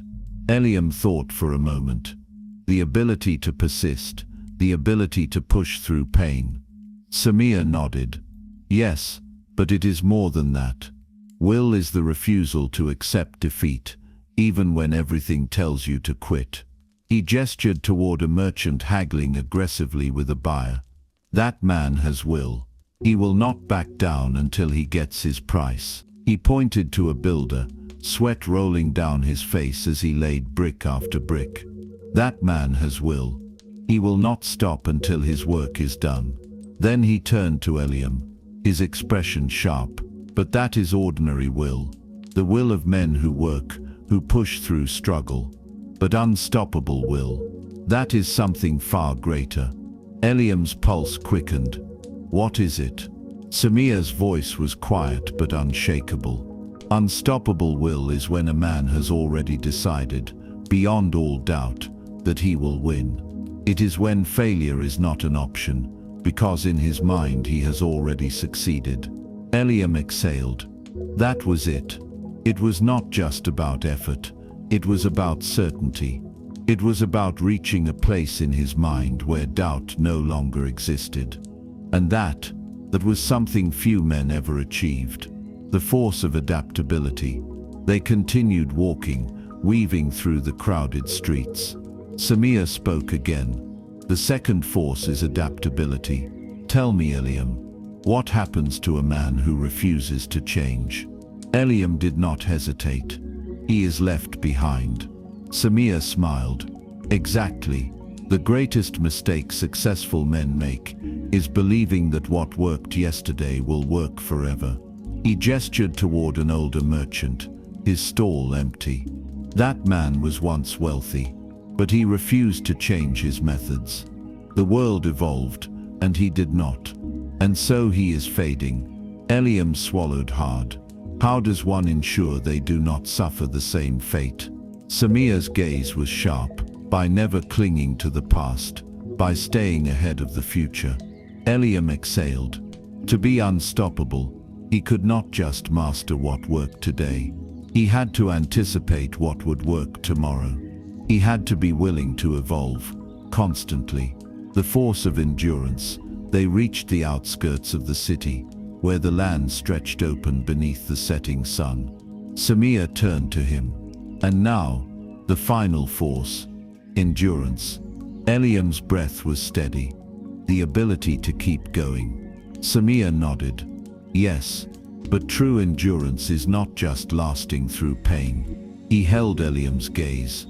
It is lasting through boredom, through success, through moments where most men slow down. Eliam inhaled sharply. Most men stop when things get hard, but just as many stop when things get comfortable. If he wanted to be unstoppable, he could never stop.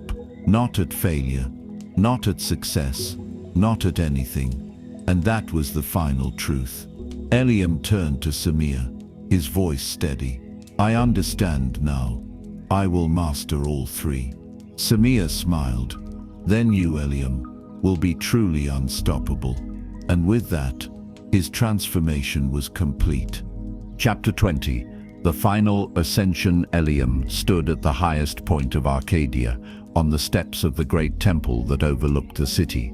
From here, he could see everything: the winding streets, the bustling marketplace, the towering palaces of the wealthy, and the small homes of the workers who rose before the sun to labor for another day of survival.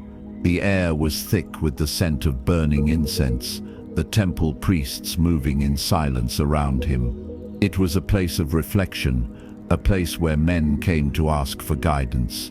But Eliam was not here to seek guidance. He was here because he had arrived.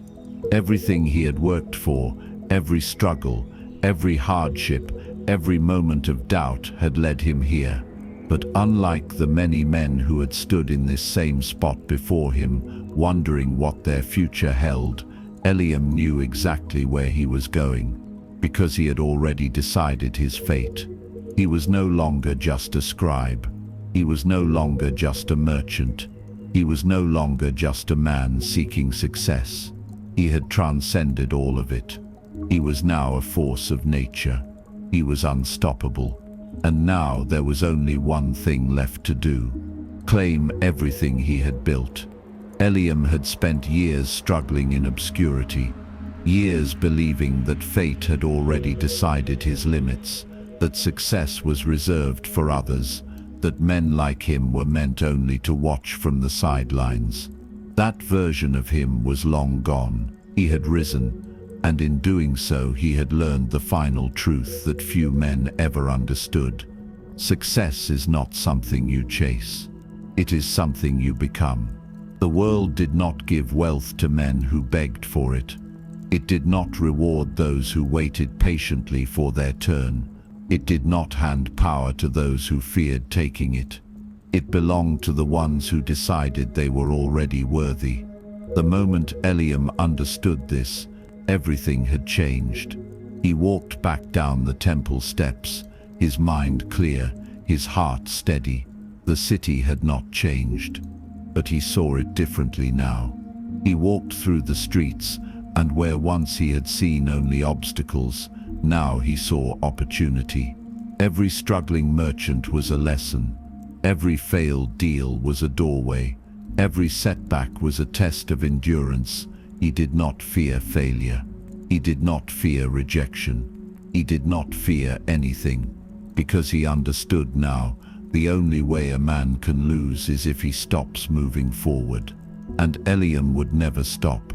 He reached the marketplace and found Samia waiting for him as always. But something was different this time. Samir did not greet him with the usual knowing smile. He simply looked at him and nodded. And in that moment, Eliam understood. There were no more lessons to teach, no more scrolls to hand him, no more wisdom left to give, because Eliam had become the teacher. He had become the master. Samir saw it in his eyes, the certainty, the power, the unshakable force that only a few men in history ever reached. "You have nothing more to learn from me," Samir finally said. Eliam nodded. "I know."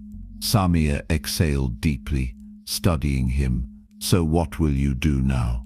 Eliam looked out at the city, the hum of commerce filling the air, the scent of fresh bread and burning wood mingling in the breeze. And then he spoke the words that would define the rest of his life. "I will build an empire." Samir's lips curled into a knowing smile. "Then go, and do not stop until the world remembers your name." That night, Eliam did not sleep. He sat in his home, the candles flickering, parchment spread before him, but he was not writing contracts. He was writing his future. He mapped out alliances.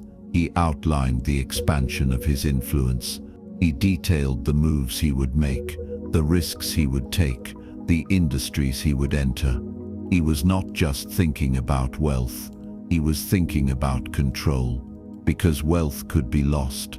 Gold could be stolen. But power, true influence, that lasted forever. Eliam would not simply become rich. He would become legendary. His name would be spoken for generations. And that was when he finally realized this had never been about money.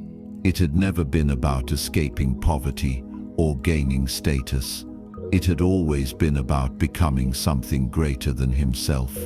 It had always been about dominating the world in a way that could never be undone. He understood now. Men like him were not meant to simply exist.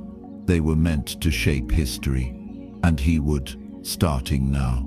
The final sunrise of his old life came early. As the city awoke, Eliam was already moving. He met with the most powerful merchants in Arcadia, not as a beggar seeking favor, but as an equal. He struck deals that would shape the course of trade for years to come. He recruited the sharpest minds, forming a network that would allow him to control more than just paper and ink. He set the foundation for something that no man before him had dared to attempt. And by the time the sun set that night, Eliam was no longer just a rising name.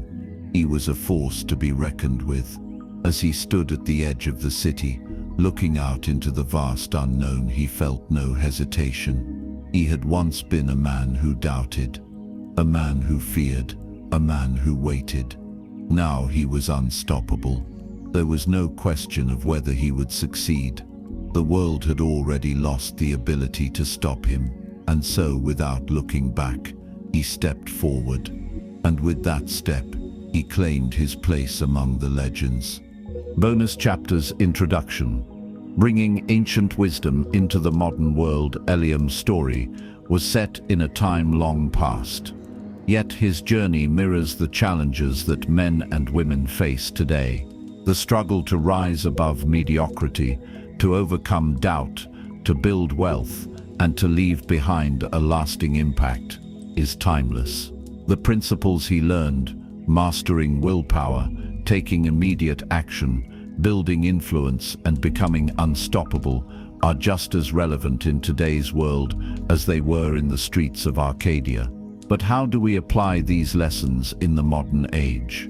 How does someone sitting in front of a computer, scrolling through endless distractions, take these ancient philosophies and turn them into real-world success? That is the purpose of these bonus chapters. For the next 10 chapters, we will break down Eliam's transformation step by step, applying his journey to modern-day strategies that anyone can use. How do you master your emotions in a world filled with anxiety and doubt? How do you build wealth in an economy that feels stacked against you? How do you take action when the world constantly pulls you toward procrastination? How do you develop unstoppable resilience in the face of failure? How do you create lasting influence and build relationships that elevate your future? This is where philosophy meets execution. Each bonus chapter will break down a specific principle from Eliam's journey and translate it into a clear, actionable framework for today's world. The goal: to turn wisdom into results.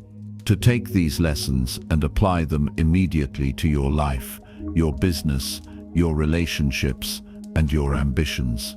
These aren't just theories, they are battle-tested truths, principles that have created millionaires, built empires, and shaped history. And now, they are yours. Are you ready to take action? Let's begin. Bonus Chapter 1. Mastering your willpower. In the age of distractions, Eliam had to master his emotions to rise in Arcadia. He had to control his impulses, silence his doubts, and push through discomfort when everything inside him told him to quit. But in today's world, the battle is different. The enemy is not external. It is not the fear of a lost trade, the weight of an unfair contract, or the struggle against famine and war. No, the enemy today is something far more subtle, far more insidious. It is distraction. Everywhere you turn, something is pulling at your attention. The moment you wake up, 1,000 voices compete for your focus. Your phone buzzing with notifications, emails demanding responses, social media flooding your mind with other people's lives, opinions and problems. Most people wake up and immediately lose the battle for their own mind. They check their phone before they even get out of bed. They scroll through endless distractions, letting the outside world dictate their mood, their priorities, and their energy for the day. They sit down to work, but within minutes, they are checking messages, clicking from tab to tab, consuming information, but never producing results. And they wonder why they never make progress. Willpower is not just about forcing yourself to work. It is about taking back control of your own mind. It is about refusing to let the world dictate your focus. It is about becoming the kind of person who decides where their energy goes, rather than letting it be stolen by the endless noise of modern life. Imagine if Eliam had lived like most people today. Imagine if, instead of mastering himself, he had woken up each morning and wandered through the marketplace, eavesdropping on gossip, watching other men make money while doing nothing to change his own life. He would have remained a nobody. But he didn't. He took control. He made choices that forced his mind to strengthen, his focus to sharpen. And today, in this world, you must do the same. Most people believe willpower is something you are born with, that some men are simply more disciplined, more focused, more driven than others. But that is a lie. Willpower is not a gift. It is a muscle. It is something that grows stronger the more you use it. And just like a muscle, if you do not train it, it will become weak.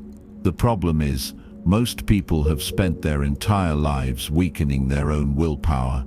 Every time they choose comfort over challenge, every time they choose distraction over discipline, every time they give in to the easy path instead of the right path, they are training themselves to be weak. And the weakest men will never rise. If you want to become unstoppable, you must do what Eliam did in his time. You must train yourself to push through discomfort. You must learn to control your impulses, to resist the constant temptations that pull you away from your goals. You must build the ability to say no to distractions, to meaningless entertainment, to anything that takes your mind away from the work that will build your future. This is not about motivation. Motivation is fleeting. Motivation comes and goes like the wind, changing with your mood, your energy, your circumstances. A man who relies on motivation will never build anything lasting, because the moment he no longer feels like working, he stops. But a man who has trained his willpower, he works when he doesn't feel like it. He works when he is tired. He works when it is difficult, when it is frustrating, when every fiber of his being wants to stop. And that is why he wins. Eliam did not succeed because he was smarter than other men. He did not succeed because he had some great advantage. He succeeded because he was willing to do what most men would not. He kept going. He silenced his doubts. He controlled his emotions. He refused to be swayed by fear, fatigue, or frustration. And today, you must do the same. Ask yourself this: how much control do you really have over your own actions? Do you decide what you do each day? Or are you simply reacting to whatever feels easiest in the moment? Do you wake up and immediately set your focus on something meaningful? Or do you reach for your phone and let the world steal your energy before you've even begun? Do you sit down to work with full concentration? Or are you constantly checking for distractions, clicking from one thing to the next, pretending to be busy but never making real progress? If you lack control over your own focus, you are no different than a man who has tied his own hands behind his back and wonders why he cannot move forward. You must become ruthless in your ability to control yourself. This means learning to sit in discomfort and push through. It means ignoring the itch to check your phone, the temptation to seek out meaningless entertainment, the habit of distracting yourself from difficult work. Because the men who train their minds to resist temptation are the ones who will rise above everyone else. In a world where most people are mentally weak, those who develop discipline will have an unfair advantage. When others get tired, they will push through. When others get distracted, they will remain locked in. When others waste their time, they will build their future. And while others are left behind, they will rise. This is the difference between those who create wealth, power, and freedom, and those who waste their lives watching others succeed. So make your choice now. You can be like the masses, distracted, unfocused, constantly reacting instead of acting, blaming the world for why nothing changes. Or you can be like Eliam. You can decide that from this moment forward, you control your mind. You can train yourself to resist distractions, to sharpen your focus, to delay gratification, so that you can create something far greater than the momentary pleasure of wasting time. You can take back control, and once you do, there is nothing that can stop you. This is what separates those who dream from those who achieve. And if you are listening to this now, you already know which one you were meant to be. Now it is time to take action. Now it is time to master yourself. And once you do, you will become unstoppable. Bonus Chapter 2: The Art of Taking Immediate Action. There are two types of people in this world. The first group talks about what they will do. They make plans, they discuss ideas, they dream about success, and they convince themselves that one day, when the time is right, they will finally take action. The second group acts. They don't wait for the perfect moment. They don't hesitate. They don't seek endless reassurance. They see what needs to be done, and they do it. Eliam did not become successful by thinking about success. He did not rise by waiting for the right time. He became unstoppable because he developed the ability to act without hesitation. And that is what separates winners from losers. Not intelligence, not talent, not luck. Action. The ability to do what others hesitate to do. The ability to step forward when others freeze. The ability to seize opportunity before it disappears. Because the truth is, opportunity does not wait. The world does not care if you are thinking about making a move. It rewards the ones who take action. Now, not later. Most people live their entire lives waiting. They wait for the perfect moment. They wait for the fear to go away. They wait for more information. They wait for someone to tell them what to do. And in that waiting, they lose. Because while they are waiting, someone else is taking action. Someone else is claiming the opportunity that could have been theirs. Someone else is stepping forward while they hesitate. Someone else is becoming successful while they remain stuck. Eliam did not hesitate. He understood that the man who moves first will always have the advantage. And today, in the modern world, this principle is even more important. Everything moves fast. Markets shift. Industries evolve. New opportunities appear and disappear in the blink of an eye. If you hesitate, if you second-guess yourself, if you wait until you feel fully ready, you will already be too late. The moment you hesitate, someone else takes what could have been yours. And once it's gone, it's gone. Most people don't take action because they are waiting to feel ready. But the truth is, you will never feel ready. Readiness is an illusion. If Eliam had waited until he felt fully prepared, he never would have approached Samir.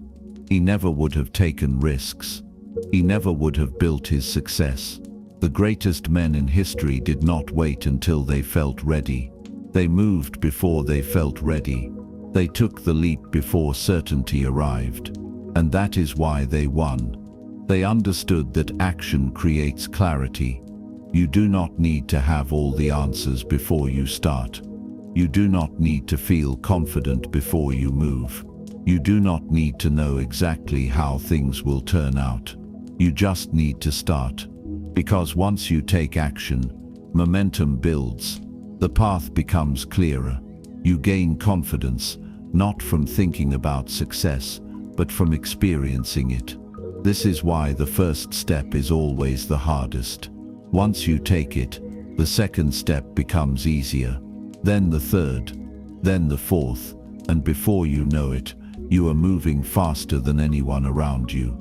If you truly want to rise, if you truly want to take control of your life, you must develop the habit of immediate action, the ability to move without hesitation, the ability to say yes before doubt creeps in, the ability to act before fear takes hold. The world belongs to those who can act. The weak wait, the hesitant lose. The ones who move first take everything. Eliam understood this. And today, you must as well. You must train yourself to act. Not tomorrow, not next week.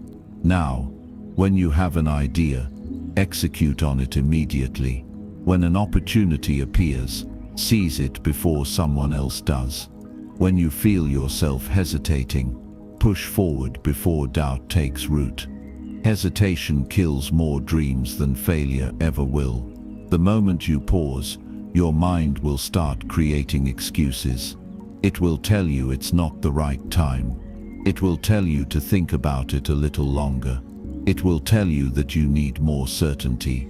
And in that hesitation, the moment is lost. Never hesitate, never wait, never allow an opportunity to pass because you were too afraid to take it. Make a decision, take a step, move forward, and once you do, you will never stop moving. This is how men rise. This is how empires are built. Not in waiting, but in relentless, unstoppable action. Are you ready? Then act. And watch the world open its doors to you. Bonus Chapter 3. Overcoming the fear of failure. Fear is the silent killer of success.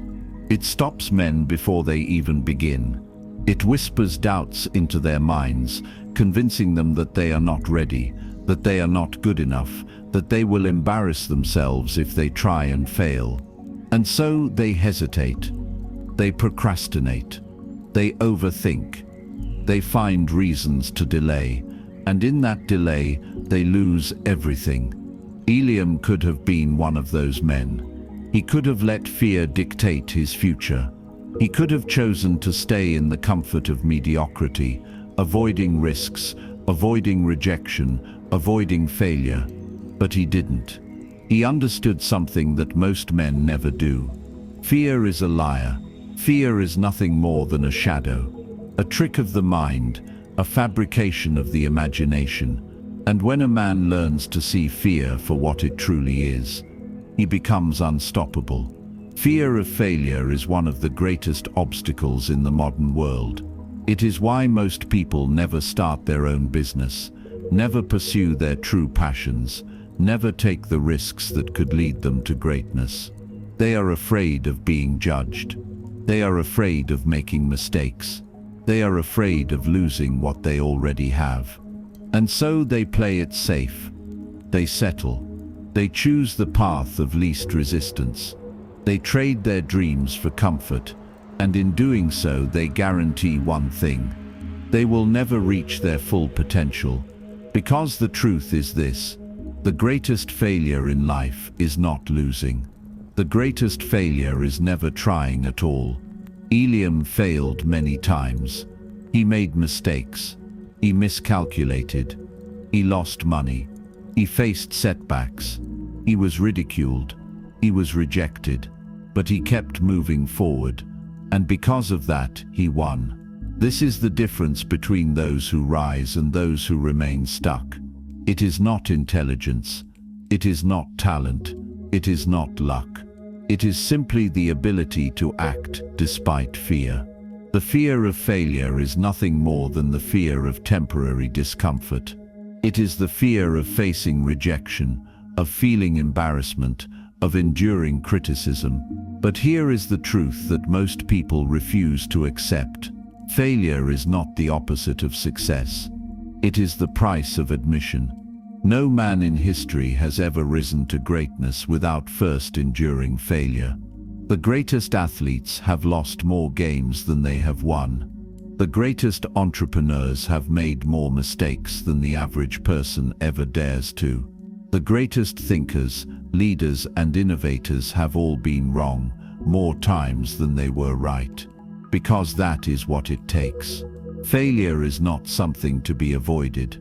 Failure is how you learn. Failure is how you adapt. Failure is how you grow. And most importantly, failure is temporary. The only thing permanent is quitting. Most people avoid failure because they think it means something about them. They believe that if they try and fail, it means they are not good enough, that they are not smart enough, that they were never meant to succeed. But this is a lie. Failure does not define you. What defines you is what you do after. Do you retreat? Do you give up? Do you let failure become your identity? Or do you rise? Do you take the lesson, adjust, and come back stronger? This is what separates winners from losers. Not talent, not background, not intelligence. The ability to stand back up, the ability to get knocked down, humiliated, doubted, and still move forward. Because if you do, eventually, you will break through. The world cannot stop a man who refuses to quit. Eliam faced failure many times, but with every setback, he learned. He improved, he adjusted, and he kept moving. And eventually he became a man that nothing could break. That is the level you must reach. Not a man who never fails, because such a man does not exist, but a man who cannot be defeated. A man who does not crumble when things do not go as planned. A man who does not retreat when the world pushes back. A man who rises no matter what. If you can develop this mindset, there is nothing that can stop you. Because most people are weak. Most people quit after the first failure. But if you do not, if you keep pushing, if you keep going when others give up, then you will outlast everyone. And in the end, the world belongs to those who endure. So ask yourself, what have you been avoiding? Because of fear. What have you been putting off? Because you are afraid of failing. What opportunities have you let pass because you hesitated? Now make a decision. Act despite the fear. Move forward before you feel ready. Take the step, even if it is uncertain. And once you do, you will realize something that changes everything. Failure was never the enemy. Fear was, and now you have conquered it. Now you are unstoppable. Now you are ready to rise. Bonus Chapter 4: Developing Relentless Discipline. Discipline is the difference between those who dream of success and those who actually achieve it. Most people fail, not because they lack talent, intelligence, or opportunity, but because they lack the ability to consistently do the work, no matter what. They wait until they feel like it. They wait until they're motivated. They wait for the perfect conditions. And in that waiting, they lose. Eliam did not rise because he was more gifted than others. He did not become unstoppable because he was luckier than the men around him. He rose because he did the work every single day, without excuse, without hesitation, without relying on feelings or motivation. This is what most people never understand. Success is not about what you do once in a while. It is about what you do every single day. It is about the habits you build, the routines you follow, the ability to execute even when you don't want to. Because in the end, discipline beats everything. It beats talent. It beats intelligence. It beats luck. The man who can force himself to work when others make excuses will always win. Discipline is the foundation of success. Yet most people live without it. They start projects but never finish them. They commit to goals but abandon them at the first sign of struggle. They tell themselves they will wake up early, work harder, improve their lives, but they never follow through. Why? Because they live based on their feelings. They only work when they feel inspired. They only push themselves when they feel motivated. They only take action when it is easy. And so, the moment things become difficult, they stop. But discipline is the ability to do what needs to be done, no matter how you feel. The ability to wake up early when your body wants to sleep. The ability to work when you'd rather rest. The ability to push forward even when you don't feel like it. This is what separates those who win from those who fail. Because in the end, motivation is nothing. Discipline is everything. Discipline is not something you are born with. It is something you build. It is like a muscle. The more you train it, the stronger it becomes. And just like a muscle, if you do not train it, it becomes weak. Most people have spent their entire lives weakening their discipline. Every time they hit snooze on the alarm, they weaken their discipline. Every time they skip a workout, they weaken their discipline. Every time they tell themselves they will start tomorrow, they weaken their discipline. And over time, they lose the ability to control themselves. They become weak, lazy, and unfocused. They drift through life, unable to follow through on anything meaningful. And then they wonder why nothing changes. If you want to rise, if you want to build success, you must train your discipline like a warrior trains his body. You must harden yourself. You must develop control over your actions. You must reach a point where your feelings no longer dictate your life. Your decisions do. Once you master this, nothing can stop you. To develop relentless discipline, you must follow one rule. Never negotiate with yourself. Most people fail because they treat discipline as a choice. They tell themselves they will wake up early, but when the alarm rings, they start negotiating. I'm tired. I'll just sleep a little longer.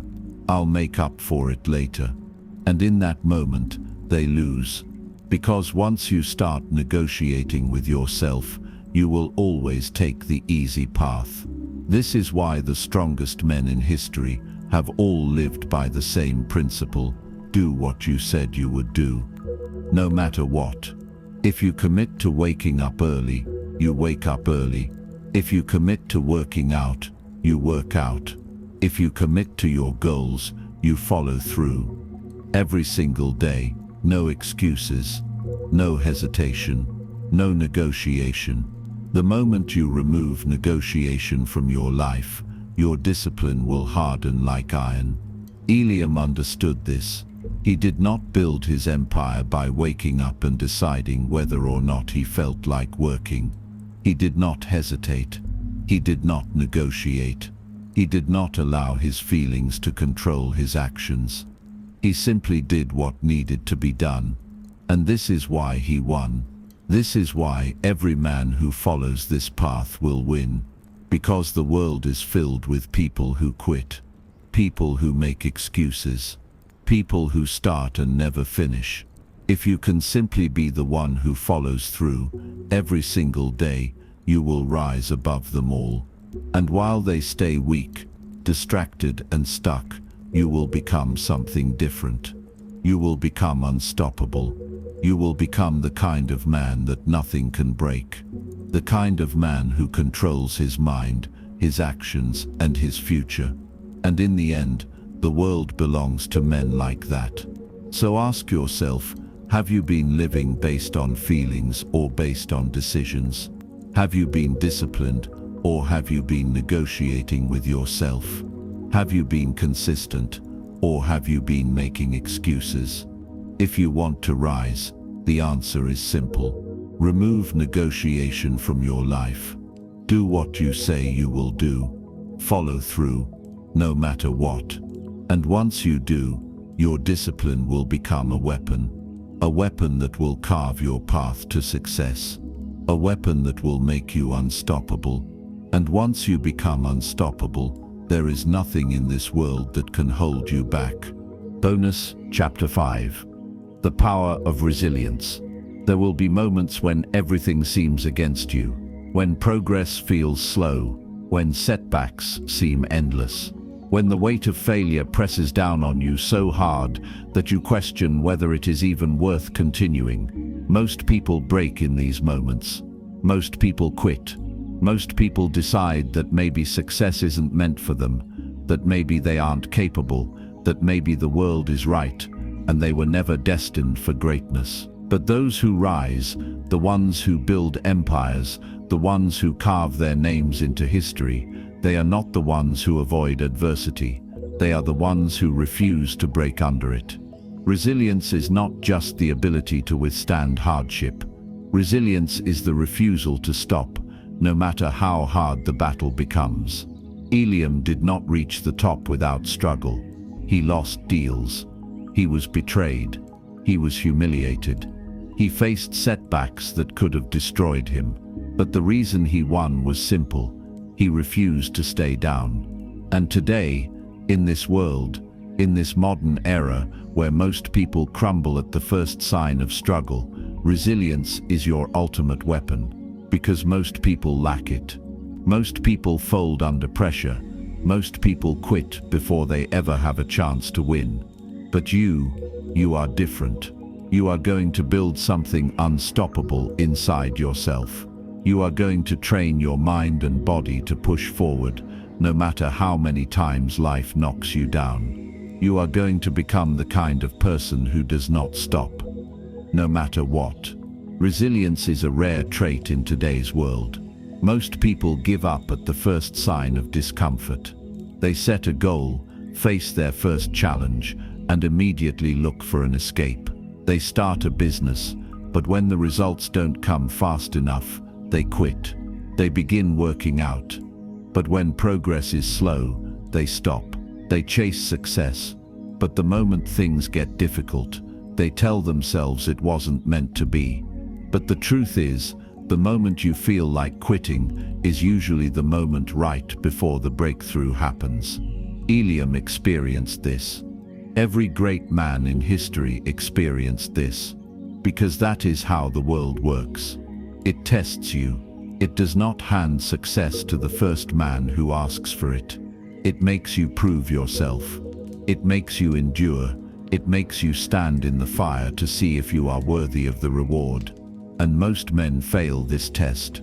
But the few who pass, they take everything. Because the world does not belong to the smartest, the fastest, or the strongest. It belongs to those who do not break. If you want to build resilience, you must first understand one truth. Pain is temporary. Most people quit because they let the pain of the moment define their future. They feel discomfort and assume it will last forever. They experience failure and believe it means they are incapable. They face rejection and convince themselves they were never meant to succeed.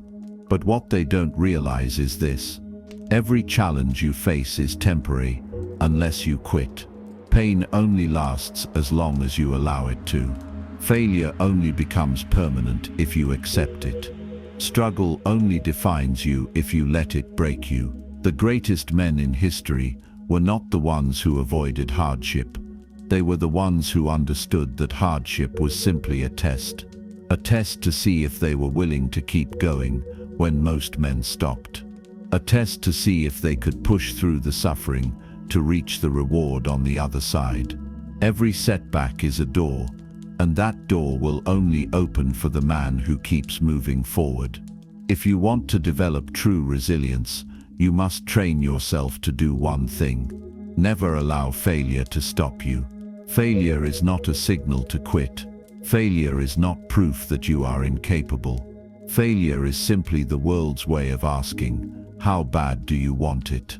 If you want success, if you want wealth, if you want to build something extraordinary, you must stop looking at failure as an ending. Failure is a checkpoint, not a destination. It is a lesson, a moment of adjustment, a signal that you are moving in the right direction, but need to refine your approach. Every great success story is built on failure. Eliam failed. The greatest businessmen in history failed. The most powerful leaders failed. But the difference is, they understood one thing: failure is just another step forward. If you can train your mind to see failure as progress, nothing can stop you. Because once you remove the fear of failure, you remove all limits. You will take more risks. You will make bigger moves. You will push harder, knowing that every setback is simply part of the journey. And eventually, you will win. Because the world belongs to those who refuse to stop. So ask yourself, have you been quitting too soon? Have you been treating failure as a wall instead of a stepping stone? Have you been breaking under pressure instead of rising through it? Now is the time to change. Now is the time to decide that no setback, no rejection, no challenge will break you. Now is the time to become unbreakable. And once you do, nothing can stop you. Because when you develop true resilience, the world no longer has power over you. You will not fear failure. You will not fear struggle. You will not fear setbacks. Because you will know one thing for certain: no matter what happens, you will rise. And in the end, the ones who rise the most times are the ones who take everything. Bonus Chapter 6. The secrets of building wealth. Wealth is not about luck. It is not about intelligence. It is not about where you were born or who you know. Wealth is built through principles that do not change. These principles have existed for thousands of years. They worked in Eliam's time, and they work today. The problem is, most people never learn them. Most people spend their entire lives trading their time for money. They work jobs they hate, collecting just enough to survive, never realizing that wealth is not about working harder. Wealth is about understanding the game. It is about learning how money moves, how it is created, how it is multiplied, and how it is controlled. Because once you understand money, once you see the truth, you will never struggle financially again. You will never fear a recession. You will never panic about bills. You will never live paycheck to paycheck. Because you will no longer be playing by the rules that keep most people stuck. You will be playing a different game entirely. Most people believe that in order to build wealth, they must work harder. They think that if they just grind more hours, if they just hustle more, if they just push harder, they will eventually break through. But this is a lie. The truth is, the wealthiest people in history did not work harder than everyone else. They worked smarter. They understood that money is not made through labor, it is made through leverage. If you are trading time for money, you will always be limited. Because time is finite. You can only work so many hours in a day. But the moment you learn how to multiply your money, the moment you learn how to make money work for you, instead of you working for money, everything changes. This is the difference between the rich and the poor. The poor work for money, the rich make money work for them. And if you want to escape the cycle, you must learn to do the same. Wealth is built in 3 steps. The first step is understanding how money works. Money is not just paper. It is a tool that flows toward value. The reason the rich get richer is not because of luck. It is because they understand that money moves toward those who provide value at scale.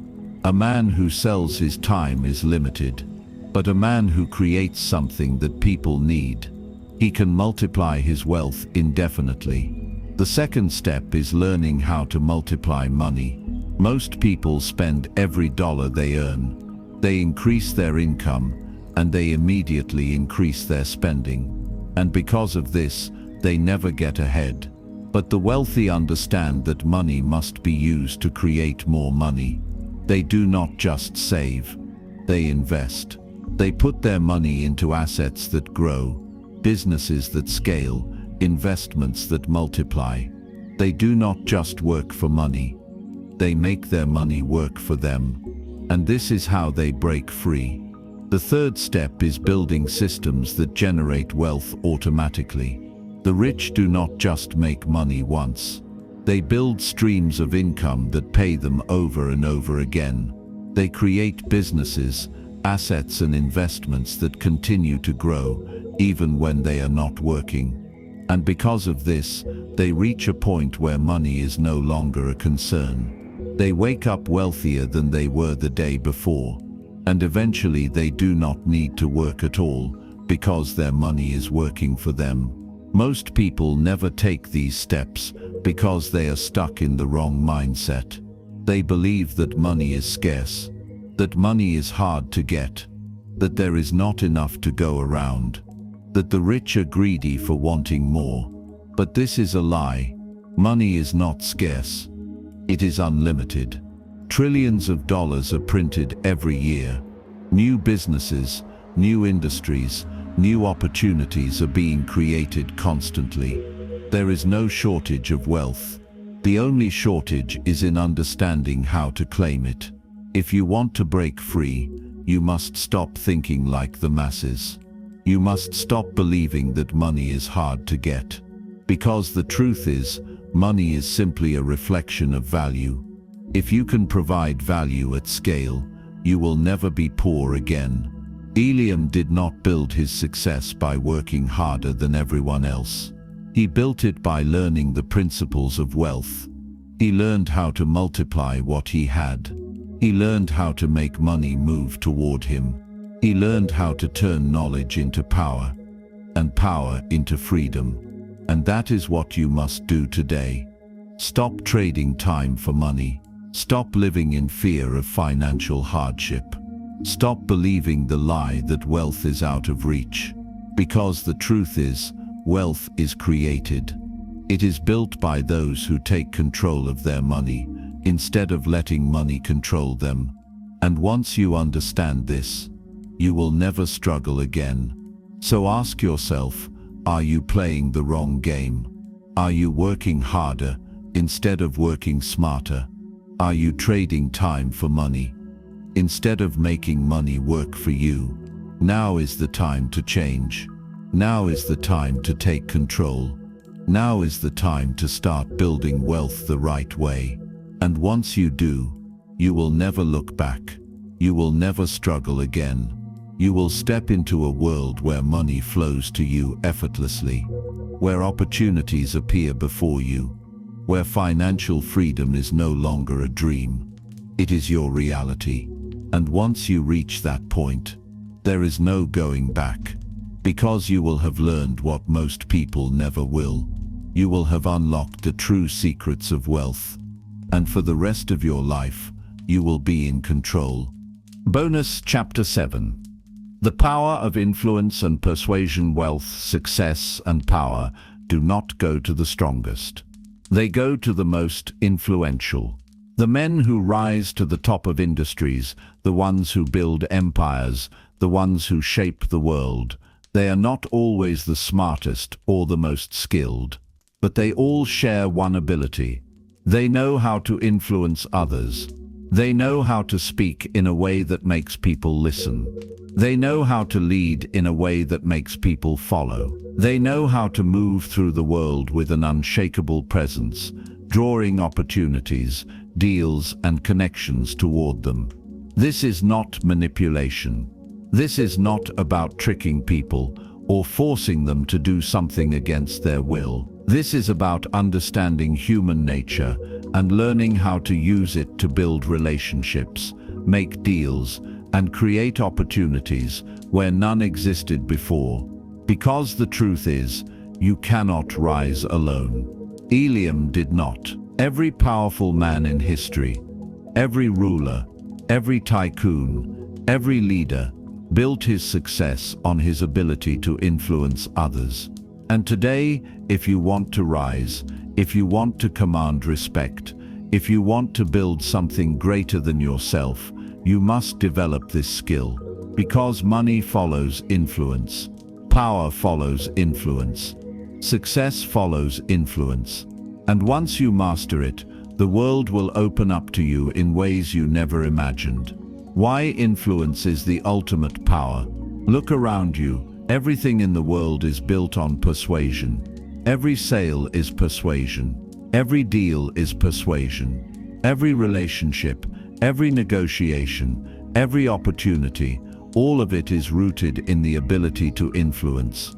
The most powerful men in history were not just workers, they were communicators. They knew how to speak with conviction, inspire belief, and drive people to take action. This is why a man with influence will always have an advantage over a man who simply works hard. Because while the worker grinds away, the influential man moves pieces like a chess master, making connections, forming alliances, and bending the world to his will.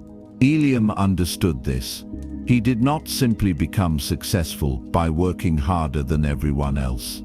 He learned how to win people over, how to get others to believe in his vision, how to command trust and respect, how to build relationships that multiplied his power. And that is what you must learn to do today. Because a man with influence will never be broke. A man with influence will never be without opportunity. A man with influence will never struggle to rise because the world moves in his favor. How to build unshakable influence. Influence is not something you are born with.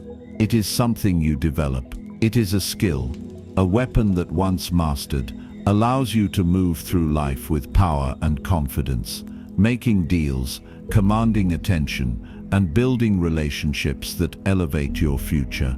And there are 3 key principles that every powerful man in history has used to develop it. Speak with certainty. People follow confidence, not doubt. Most people speak with hesitation. They downplay their words. They second-guess themselves. They seek approval before making a statement. And because of this, they are ignored. No one follows uncertainty. No one is inspired by hesitation. No one believes in a man who does not believe in himself. If you want to influence others, you must speak with certainty. Your words must carry conviction. Your tone must command attention. Your presence must make people stop and listen. Because when a man speaks with absolute certainty, people assume he must know something they don't, and they follow. Eliam learned this early. He realized that when he spoke as if he already knew success was his, people believed him. He did not beg. He did not ask for permission. He declared, and in doing so he created influence. You must do the same. You must learn to speak with the confidence of a man who has already won. Because when you do, the world will start to believe it too. 2. Learn the power of listening. People trust those who understand them. Most people fail to influence others because they talk too much. They try to impress. They try to dominate conversations. They focus on themselves instead of the person in front of them. And in doing so, they lose the most valuable tool of persuasion, the ability to make people feel heard. Eliam understood this. He learned that if he could truly listen to others, understand their desires, their fears, their struggles, he could gain their trust. And once he had their trust, he had their loyalty. People do not follow those who speak the loudest. They follow those who understand them the most. And once you learn to listen, not just to hear words, but to understand people's true motivations, you will have a power greater than any amount of money. You will be able to persuade, negotiate, and form bonds that last a lifetime. Because in the end, influence is not about control. It is about trust. And trust is built through understanding. 3. Build a reputation of power. Influence begins before you speak. Most people believe that persuasion happens in the moment, through words, arguments, and conversations. But the truth is, persuasion starts long before you open your mouth. People judge you before you say a single word. They read your body language. They feel your presence. They analyze your energy. Eliam understood this. He realized that if he walked with power, if he carried himself as a man of value, people would respect him before he even spoke. His posture, his eye contact, his calm confidence, all of it influenced people without him having to say a thing. And in doing so, he won battles before they even began. You must do the same, because the way you carry yourself determines how the world treats you. If you move like a man of power, people will assume you are one. If you walk like a king, people will treat you like one. And once you build this presence, your influence will be effortless. People will listen before you speak. People will respect your words without question. People will follow your lead without needing persuasion. Because true influence is not about what you say. It is about who you are. The world bends to those who master influence. Eliam rose to power because he understood one thing. The world belongs to those who can move people. The wealthiest businessmen, the most powerful leaders, the greatest kings, they all built their success on influence. And today you must do the same. You must learn how to speak with certainty, listen with understanding, and carry yourself with power. Because once you do, the world will no longer ignore you. Opportunities will find you. People will follow you. Doors will open for you. And you will realize that the greatest asset a man can have is not money. It is the ability to move people with nothing but his words, his presence, and his power. Master this, and you will never be forgotten. Master this, and the world will move at your command. Bonus Chapter 8. Building powerful relationships that elevate your future. No man rises alone. Every empire, every dynasty, every great success story in history has been built on relationships. Eliam understood this. He realized early on that success was not just about what you know, it was about who you align yourself with. The people you surround yourself with will either elevate you to levels you could never reach alone, or they will keep you trapped in mediocrity. And in today's world, where connections are everything, the ability to build powerful, high-value relationships is the difference between winning and losing. This is not about casual friendships. This is not about empty networking. This is not about surrounding yourself with people who simply like you. This is about building alliances that multiply your power. Because if you do this right, you will never have to fight battles alone. You will always have people who open doors for you, who introduce you to opportunities, who stand beside you as you rise to the top. But if you fail at this, you will struggle, because no matter how talented you are, you cannot win this game alone. And those who try, they always fall. The truth about relationships. Why most people get it wrong. Most people make the mistake of trying to build relationships only when they need something. They reach out to people only when they want help. They seek connections only when they are looking for an opportunity. They try to network, but their motives are selfish and obvious. And because of this, they fail. Because high-value people do not waste time with takers. They do not invest in relationships that are one-sided. They do not waste time with those who only want to extract value, but never give anything in return. They do not build alliances with men who offer nothing but their own personal desires. This is why most people struggle to form powerful relationships, because they do not understand that relationships are built on value. You do not form alliances by taking. You form them by giving, by bringing value to the table before you ask for anything in return, by proving that you are an asset, not a liability, by being someone that others want in their circle, not because they feel obligated, but because they see you as someone who multiplies their own power. Once you understand this, everything changes. Once you approach relationships from a place of offering value instead of seeking it, doors begin to open that were once closed to you. And once you learn how to position yourself as someone who makes other people's lives better, you will never struggle to build connections again. How to build relationships that elevate you. Eliam did not rise by forcing his way into powerful circles. He did not beg for attention. He did not chase people. He did not try to impress others with words alone. He created value, and in doing so he attracted the right people to him. This is the same path you must take.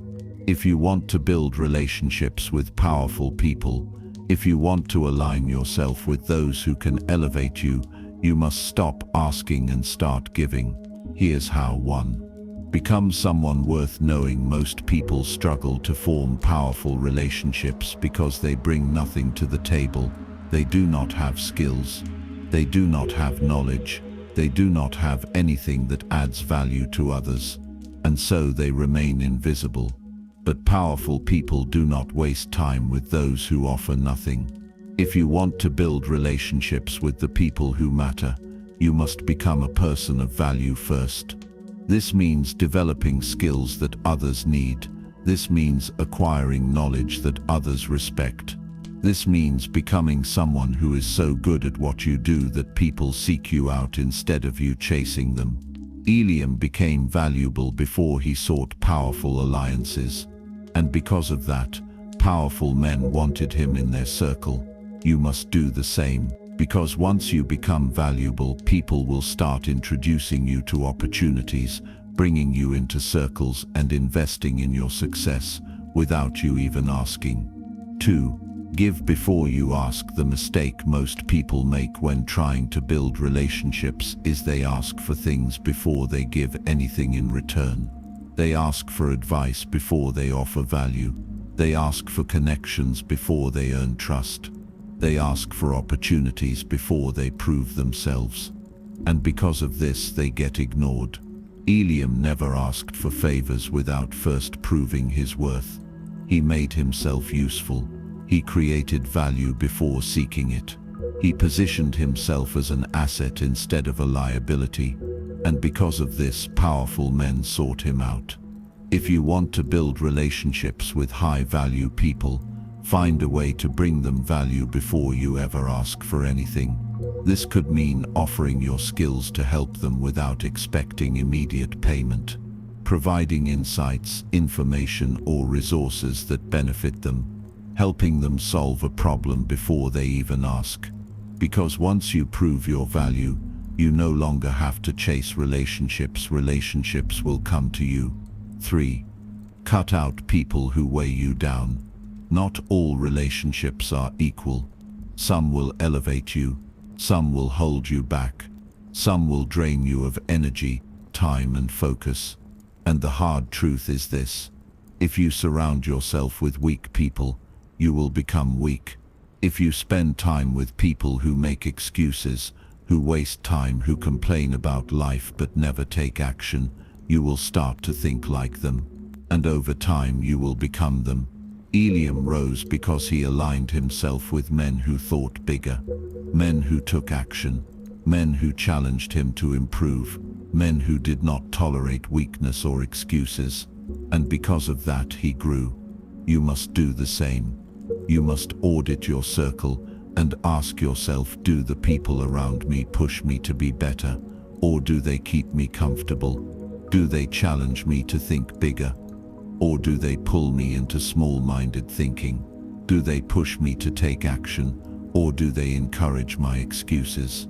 If your circle does not push you forward, you must find a new circle, because in the end, you will rise or fall based on who you surround yourself with. And the ones who truly succeed, they choose their alliances carefully. The secret to power: your network is your net worth. Eliam's success was not just built on his own efforts. It was built on the relationships he cultivated, the powerful men who taught him, the allies who supported him, the connections that opened doors for him. And in today's world, this principle is even more powerful, because now, more than ever, your network is your net worth. The people you associate with will either pull you up or hold you back. The relationships you build will either create new opportunities or keep you stagnant. And if you truly want to rise, you must be ruthless in who you surround yourself with. Eliam chose wisely, and because of that, he was never alone in his rise to the top. If you do the same, neither will you. Bonus Chapter 9. Mastering patience and long-term thinking. Eliam did not become powerful overnight. He did not wake up one day and find himself wealthy. He did not suddenly gain influence. He did not build an empire in a single season. Everything he achieved was the result of years of consistent effort, discipline, and patience. Yet today, most people expect success to come instantly. They want results now. They want wealth now. They want power, influence, and freedom now. And because they do not see immediate results, they quit. They switch from goal to goal, chasing quick rewards instead of committing to something long enough to see it through. They start businesses and abandon them when they don't make money in a month. They begin new skills and drop them the moment it gets difficult. They pursue their dreams but stop when success takes longer than they expected. This is why so few people ever build anything great, because they do not have the patience to play the long game. And in the end, the long game is the only game that matters. The world belongs to those who think long-term. Every great dynasty, every powerful empire, every successful business, all of them were built over time. No real success is instant. No real empire is built in a day. The people who rise are the ones who commit for years, not weeks. They are the ones who plant seeds today, knowing they may not see results for a long time. They are the ones who endure the slow, painful grind while others quit. And because of that, they take everything. Most people never develop this mindset. They are addicted to instant gratification. They want quick money, quick fame, quick success, and when they do not get it, they move on, wasting years chasing the next shortcut, never realizing that the real path to success has always been the same: patience, consistency, and time. Eliam understood this. When he first started, he was unknown. He had no influence, no wealth, no power, but he was patient. He knew that if he simply kept improving, kept working, kept moving forward, success would come, not immediately, but inevitably. And today, you must understand the same. If you expect wealth to come fast, you will fail. If you expect mastery to come easy, you will fail. If you expect success to happen overnight, you will fail. The world does not reward impatience. It rewards those who stay in the game long enough to win. Because the longer you stay in the game, the fewer competitors you have. Most people quit early. Most people give up when results are slow. Most people do not have the endurance to keep going. But if you do, you will outlast them all. And in the end, the man who outlasts everyone else is the man who takes everything. If you truly want to master patience and long-term thinking, you must make a decision. You must decide that you are in this for the long haul, not for a week, not for a month, not until it gets hard. You must commit to the process for as long as it takes. Because the moment you make that decision, the moment you remove the option of quitting, everything changes. Your progress will no longer be measured in days or weeks. Your focus will no longer be on quick results. Your mindset will shift from chasing small wins to building something that will last. Eliam did not chase quick rewards. He played the long game. And because of that, he won a game most people do not even know exists. Now it is your turn. Decide today that you will be relentlessly patient, that you will stay in the game longer than everyone else, that you will keep going, even when it feels slow, even when it feels pointless, even when it feels like nothing is happening. Because the ones who refuse to quit are the ones who win in the end. And once you learn to master patience, there will be no stopping you. Bonus Chapter 10: Becoming Unstoppable. The final mindset shift. He was not the strongest man. He was not the wealthiest. He was not the most talented. He was not born into power. Yet he rose above all of them. Not because of luck, not because of gifts, not because of privilege, but because of his mindset. He made a decision that most people never make. He decided that nothing would stop him. Not failure, not setbacks, not rejection, not doubt, not fear. He chose to become unstoppable. And because of that, he won. Not instantly, not easily, but inevitably. Because the world cannot stop a man who refuses to quit. Most people never reach their full potential. Not because they aren't capable, not because they lack intelligence, not because they don't have opportunities, but because they allow something to stop them. They hit a roadblock and give up. They experience failure and stop trying. They let fear convince them to play small, and in doing so they lose. Not because the world was against them, not because success was impossible, but because they chose to stop. They chose comfort over growth. They chose excuses over persistence. They chose to let doubt control them. And because of that, they never broke through.